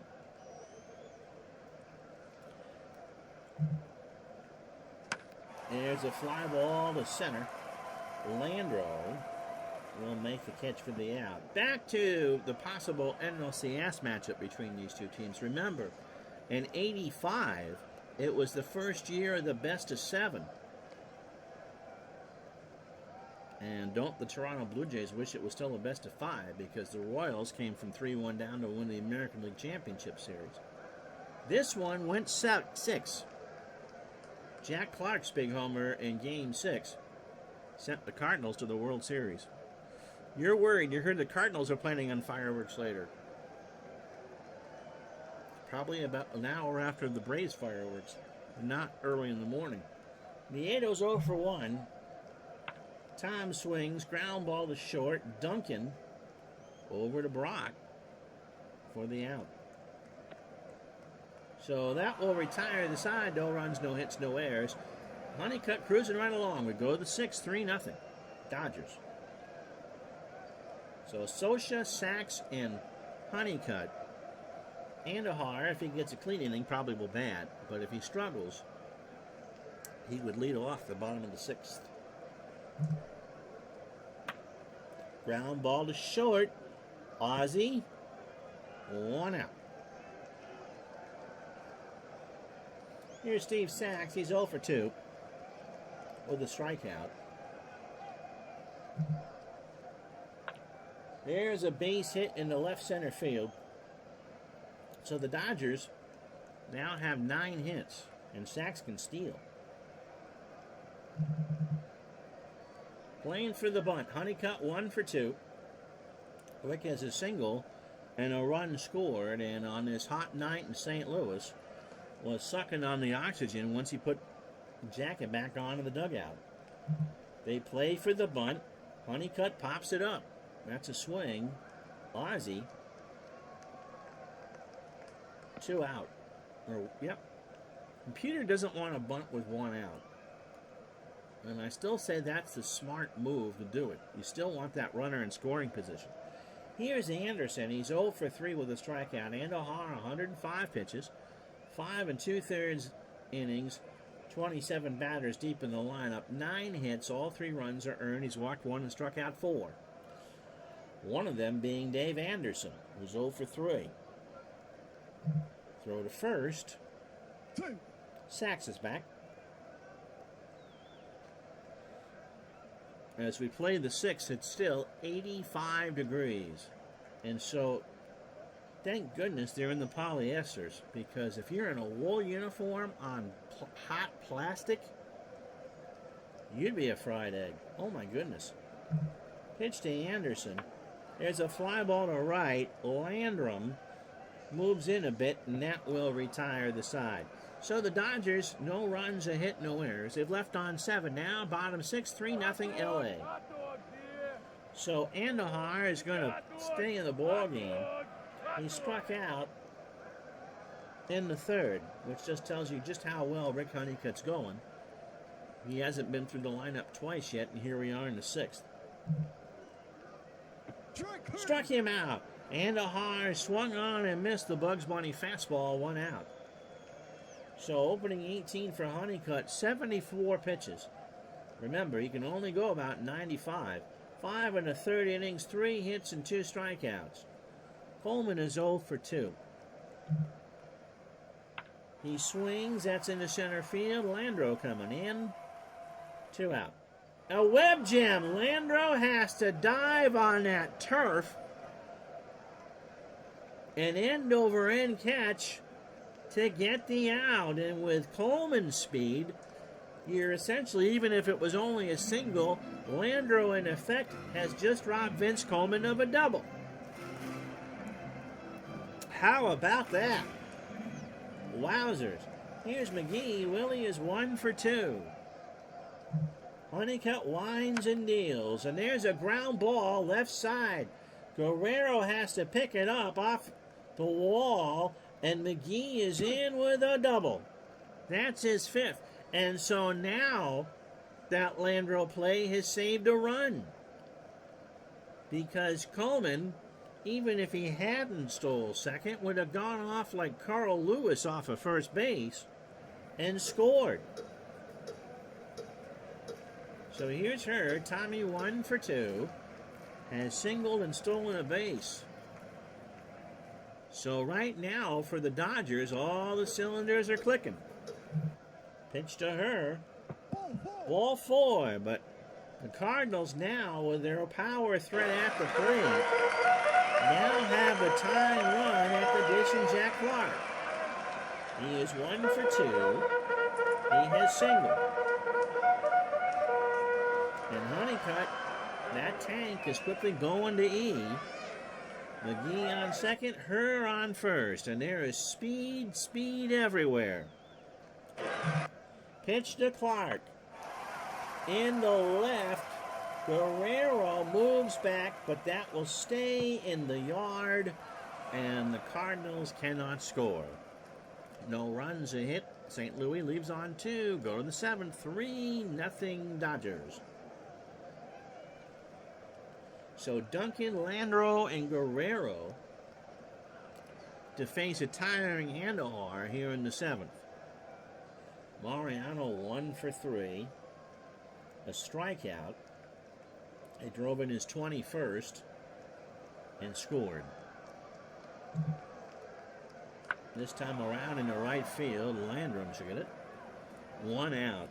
It got so hot here during the daytime on the turf years, or the game of the week years, that when NBC had a game of the week here in St. Louis, they would have to pack all their cameras in dry ice because the heat radiating off the turf, and we're not kidding when I say this. How hot was it? I know. How hot was it? The turf would get to 130. And it would radiate onto all those cameras they'd pop their valves, they'd pop their tubes. And so, yes, they literally had to pack the cameras in ice so they wouldn't blow them. Landreau is 3 for 3. He has singled all 3 times up and scored. The difference being now the field turf, although St. Louis uses grass, doesn't hold the same heat in as the old-fashioned rugs. Pitch to Landreau. There's a slow chopper to her. Tommy picks it up, throws to first for the out.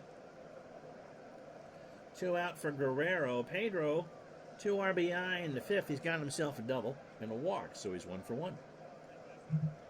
Indahar from the line. There's a ground ball base hit. Landrum picks it up. I don't know what year teams started to transition away from the wool uniforms. Here's Brocky's 1 for 3. But I cannot imagine playing an outdoor game in St. Louis on the plastic in this heat in a wool uniform. It was bad enough the hats were wool until about 10 years ago. Pitch to Brock. Walked him. And Whitey's got to think about it. 276 for Reynolds. Yep. That'll do. Who are we going to go with? We're going to go with Bill Campbell. Got a pitching change. This game coming to you from Busch in St. Louis. 26th appearance on this replay for Campbell. 37 years old, a fastball pitcher, 85. And a ground ball pitcher. Hey, man. Cooperate. All right. Last pitched on the 1st against the Expos on Canada Day. No decision in a 5-3 win. He went 1 inning through 12 pitches and struck out a man. So he's 1-0 with 2 saves and an earned run average of 260. 27 2/3 for Campbell. 28 hits, 8 runs, all earned, 2 homers. He's walked 7 and struck out 16. Against the Dodgers, 4 appearances, 3 1/3 innings, 2 hits and a save. And with 2 on and 2 out, although they trailed by 3, if he can slam the door here, this Cardinal team can manufacture. Reynolds is 1 for 3. They singled and struck out. Ground ball to her, and Campbell will have done his job. Stretch time, 3-0 Dodgers.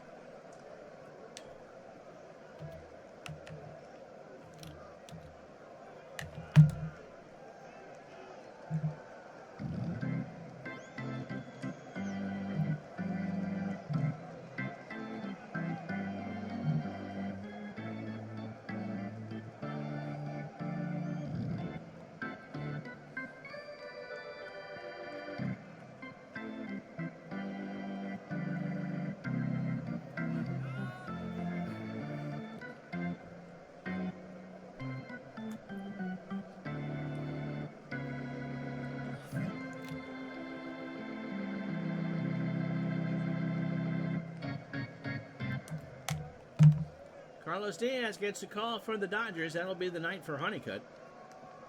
He last pitched June 28th against the Braves and got a win 6-3. 2/3 of an inning and a strikeout on 7 pitches. So 28 1/3 for Carlos, who's 27 years old. Fastball pitcher at 91 and a ground ball pitcher. Allowed 17 hits. He's given up 7 runs all earned. Just 1 homer, and that came against the Padres on the 17th of June. He has walked 10 and struck out 20. He is 5-1 with an earned run average of 2.22. And doesn't that picture to you? I know it's likely from the mid-'80s, but doesn't that look like that probably was taken early on for the Dodgers in their Coliseum days? I mean, just the color in that shot makes it look like it's a 50s or 60s picture. Landrum, Pendleton, and Smith here in the 7th. Tito is 0 for 2. He is grounded into a double play. Pitch from Diaz. There's a base hit into right field. So Reynolds will pick it up. And Tito has a single. brings up Pendleton. Terry is 0 for 2. Landrum, one of the few Cardinals that's not a threat to steal. Base hit left side. Landrum will move to second, and just as fast as you can say Anbusol, the Cardinals have the tying run at the plate and Ozzie Smith. That's the magic word, is Ozzie Smith. He's 0 for 2. Another airbrush job for the Topps Company. Oh yeah, that looks like a Mets uniform, doesn't it? Topps and their airbrushing. Just like the NBA in the 80s. Fantastic. Not. Diaz looks kind of like Benny the Jet Rodriguez from the Sandlot. That does not look like a 27-year-old man in that picture. First and second for the Wizard, and Diaz struck him out. A 2-2 fastball swung on and missed. Here's Nieto. Who can hit a lefty? Well, the problem is they don't have Daryl Porter. And so Nieto was told to bat. Don't know about Randy Hunt's fielding numbers, but there's no Porter. So first and second, one out, and the pitcher spot due up next. Nieto popped up. Sosha to the screen. Drops the mask. Out of play. So 1-2 the count. Cardinals trying to jumpstart something here. Pitch to Nieto. Ground ball up the middle. Might be 2. Duncan to Sachs for 1. Steve throws to first. Brock on the bag. 2 out. They got him. And Campbell's going to get the 8th. So the double play kills the inning. No runs, 2 hits, and no errors. We go to the 8th. Dodgers 3, Cardinals nothing. So Sosha, Sachs in the pitcher spot. Mike is 0 for 3. Campbell starts the 8th with a fly ball right center field. That ball is hit hard, but Landrum will have it hit off the wall. Sosha's got 2. Is he going to go for 3? No, the throw goes into her. 11th hit for the Dodgers. That'll bring up Sachs. Steve is 1 for 3. He has singled and struck out. Sachs found first base. Ouch. That's a Dodger fan saying that. Ouch. Campbell deals. Ground ball is short. Ozzie looks Sosha back. Throws to Clark for the out. 1 away. So it won't be Diaz here. Tommy's going to pinch hit Terry Whitfield. Terry, as a pinch hitter, hitting .238 with a homer and 3 RBI. Overall, .227, a homer and 7 RBI. Pitch to Whitfield. Into right, Landrum by the bullpens. In the foul territory, makes the catch. Sosha tags and goes to third without a throw. With 2 out, runner on third for Anderson. Dave is 0 for 4. However, his name is on a pickle Ritz. Pitch to Anderson. There's a fly ball to left. Coleman will stroll over and make the catch, and Sosha is stranded on third. Tom Niedenfuer coming in for the Dodgers. Say a novena if you're a Dodger fan. 3-0 LA. So we'll pinch hit for Campbell in a moment. 25th appearance for Niedenfuer. Tom is 26, throws the fastball at 93, and is a fly ball pitcher. He has faced the Cardinals. So we'll tell you 3 times against St. Louis, 2 innings and 2 strikeouts with a save. His last time out was a week ago against the Padres, picking up the save. So Tommy's going to ask Niedenfuer for 6 outs here. He went an inning and got the side on 9 pitches, and that's it. No strikeouts or anything like that. 29 the third innings for Niedenfuer. 22 hits, 7 runs, 5 earned. The homer came against the Astros on the 23rd of June. 5 walks and 30 strikeouts. So he's 1-1 with 12 saves and an ERA of 1.53. He has converted all 12 save opportunities Lasorda has given him. His last 2 inning save came on June 10th against the Reds.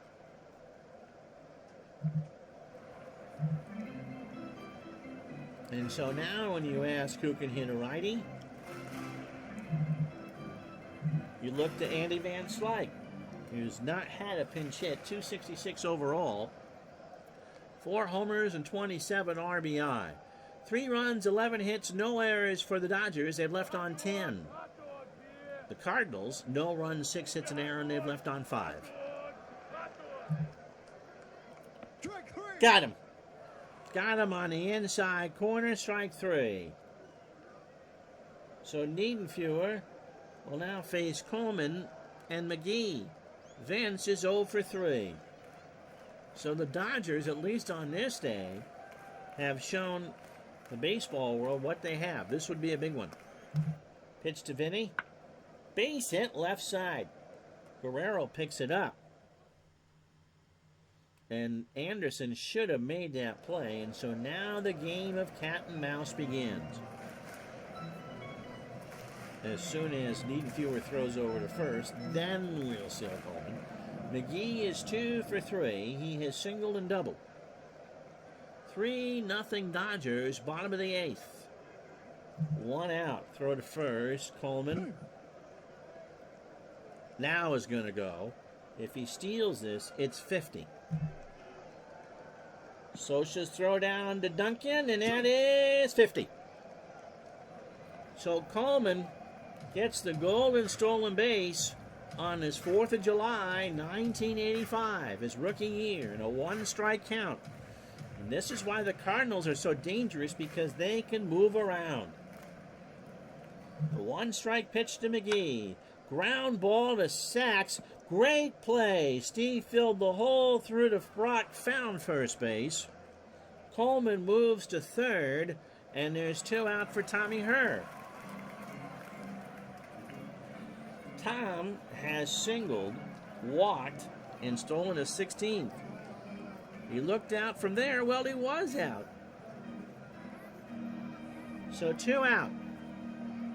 Runner on third. Niedenfuer trying to get out of the inning. Pitch to Herr. There's a ground ball to Sachs. He throws to first, and they get out of it. So we go to the 9th. No runs, 1 hit. The Cardinals leave on a runner. The Dodgers 3, the Cardinals nothing. And with it being righty, lefty, righty,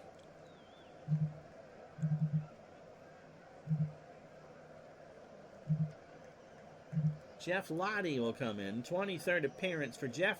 Jeff does not look very happy in that picture. Maybe you should stay away from the fried cheese. Oh, no, he had the base stolen. 29 years old is Jeff. Shades of Lorenzo with that. Fastball at 89 and a standard pitcher. Lottie has been good. I mean, he's just trying to keep this a 3-0 game. Pitched 2 nights ago against the Expos in a 5-3 win. 1 inning, 16 hits, or 16 pitches, 1 hit. Yeah, 1 clean inning with 16 hits. There you go, Ron. With a strikeout. Overall, 21 2/3, 23 hits, 9 runs, 7 earned, 2 homers, 8 walks, and 20 strikeouts. And 2-2, the record, a 2.91 ERA and 11 saves. These 2 teams will meet from St. Louis Tuesday afternoon at noon Eastern Time. Yeah, the 1 inning pitch and 16 hits is a Bob Stanley line. And how much would you pay Ron to drop an F-bomb right about then? Here's Duncan Mariano, 1 for 4. Has singled, driven in a run, scored, and struck out. Popped up. Nieto into foul territory. Foul ball. Full count. Lottie winds and deals. Got him. Fastball on the black on the inside. 1 out for Landro. Kenny is 3 for 4. Has singled 3 times and scored. I wonder, in all the times, not like we do a ton of doubleheaders on this channel, if I've ever been double shut out. Brad would know the answer to that, and I expect him to chime in a moment. About how many times have I been double shut out in a doubleheader? Pitch to Landro. Ground ball, base hit left side. So Landro's having himself a 4th of July. That's his 4th hit. And just in case you thought I was lying. Brings up Guerrero. PD has single, double, driven in 2. He now has 45 on the year and walked. Throw to first. Landro back. Lottie goes home. Got him. That's 2. He looked at 1. 2 out. Here's Brock. Greg is 1 for 3. With a single. Clark, Landrum, Pendleton, and Ozzie. If they get somebody on in the 9th for St. Louis. Pitch to Brock. Foul ball. A high towering catch by some boy in the stands. And Rex Barney wants to sign him to a contract. The 0-2. Base hit right center field. Landrum will pick it up. Landro scoots, but will hold at second. I'm surprised at that. So R.J. Reynolds, 1 for 4. Singled and struck out. Thanks for hanging in there for the last 2 hours, by the way. We will have the rest of the day in baseball after this one goes final. So Landro on second, Brock on first. Reynolds is 1 for 4.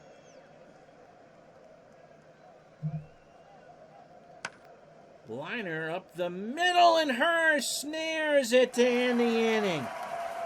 A diving stop by Tommy Herr, and the Dodgers get nothing. No runs, 2 hits, no errors. They leave on 2. They've left on 12.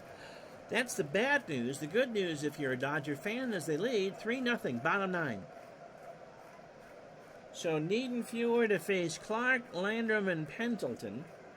Jack is 1 for 3.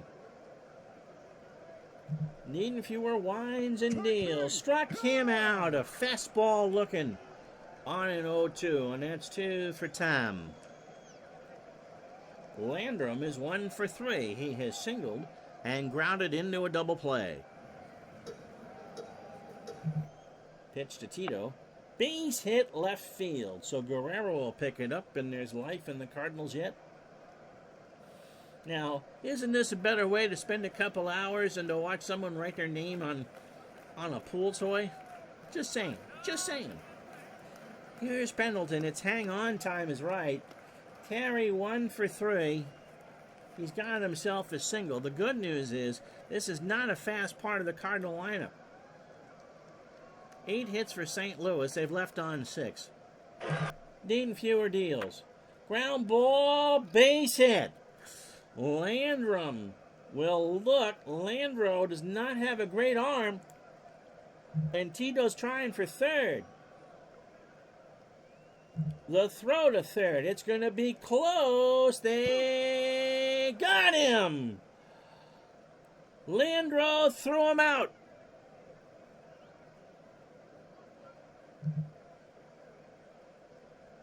Cardinals trying to manufacture something, and Landro does not have a great arm. So Landrum had a good old head of steam, and the throw to Anderson was aces. They had him nailed. And so now the last out, or last chance, and it's Ozzie Smith. It's amazing. Both the times I gambled today, have a day Kenny Landro. Absolutely. The odds were in my favor both times. I just want that noted for the record when my managerial evaluation comes up. Nice throw from Landro. Again, that is a 2 out of 10 arm, not a 2 out of 4.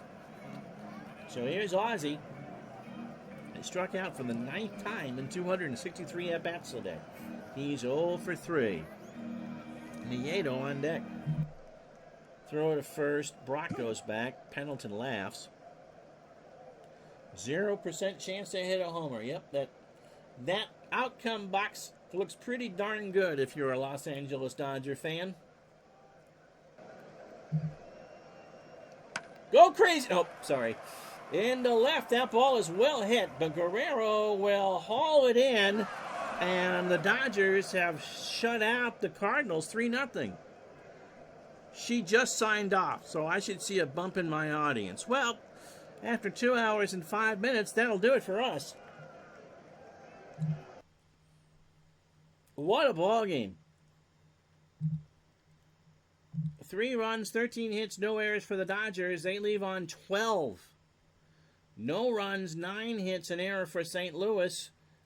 And they leave on 7. They fall to 52 and 23. Dodgers go to 47 and 28.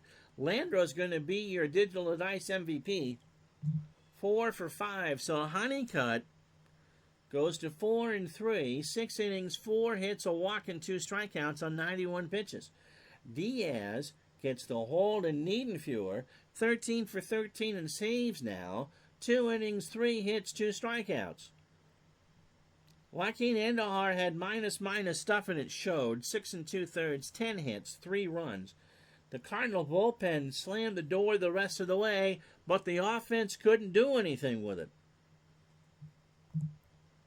So the Expos now trail by 12 games, and the Astros, Steeler fan, the margin is 5. The rest of this July 4th, 1985 in baseball starts in Philadelphia, where the Reds beat the Phillies 10-9 and 12. Ted Power 3-3, Rucker 3-2, the Cobra 2 for 4, 3 RBI and a triple. Cubs lose to the Giants 3-1. Lasky 6-4, Trout 4-5, Leon Durham 2 for 4, his 7th of the year. Milwaukee beats the Mariners 6-1.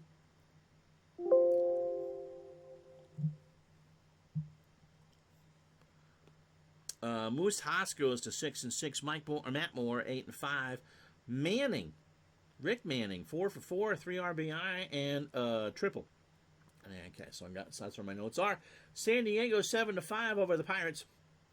Eric Shaw 7-3. Al Holland 1-6. Kevin McReynolds had a good time for the great taste of San Diego. 3 for 5 with 2 doubles. The Yankees behind Ron Guidry shut out the Twins 8-0. Guidry is 8-8. Garth Butcher is 6-7, or is that John Butcher? Anyway, Willie Randolph 2 for 3, 2 doubles and a stolen base. Indians beat the White Sox 3-2. Bert Holbe home by 11, wins his 11th. Burns goes to 5-5, and Scott Fletcher 2 for 4 with a double. Montreal beat Houston 4-3. Bryn Smith can find his Fritos south of the border, goes 5-6. Bob Nepper goes to 8-6. Craig Reynolds, 2 for 4 with a triple. Tigers beat the Rangers in 10, 6-5. Aurelio Lopez goes to 2-1. Dave Rozema, 2-4. Dave Bergman, a 2-run shot, 1 for 1. Kansas City beats Baltimore 4-3. Dan Quisenberry goes to 5-4. Don Osse, 2-3. Steve Bye-Bye Balboni, 3 for 4, hits his 18th. Oakland beats Toronto 4-2. Steve Bertzis goes to 4-2. Dennis Lamp falls to 1-2. Jesse Barfield, 2 for 4, is 14th of the year, and drives in 2. Poor Urbano Lugo has a good effort wasted by the Angels. He goes 7 1/3, 3 hits, 2 earned runs, and 2 walks. But the Red Sox beat the Angels 4-3. Dennis Ocampo Boyd goes to 10-4. Donnie Moore falls to 6-4, and Jim Rice, on my wife's birthday, not that she would have cared, my favorite player of all time, hits his 15th on her 12th. Tomorrow, remember, as my wife says goodbye, we're celebrating her 12th birthday. She may not be. So 11:30 for this one. Baltimore and Kansas City. That's the game tomorrow. So the Royals lead us 2.5, and the Orioles have climbed to within 5.5 of the Jays. How about that? And then Tuesday, it'll be the Dodgers and the Cardinals from St. Louis. Hey, thanks for being here the last 2 hours and 10 minutes. I'm Ron Juckett. We'll talk to you tomorrow morning. Remember, early time for just the one game, 11:30. Until then, have yourself a great day, everybody. So long.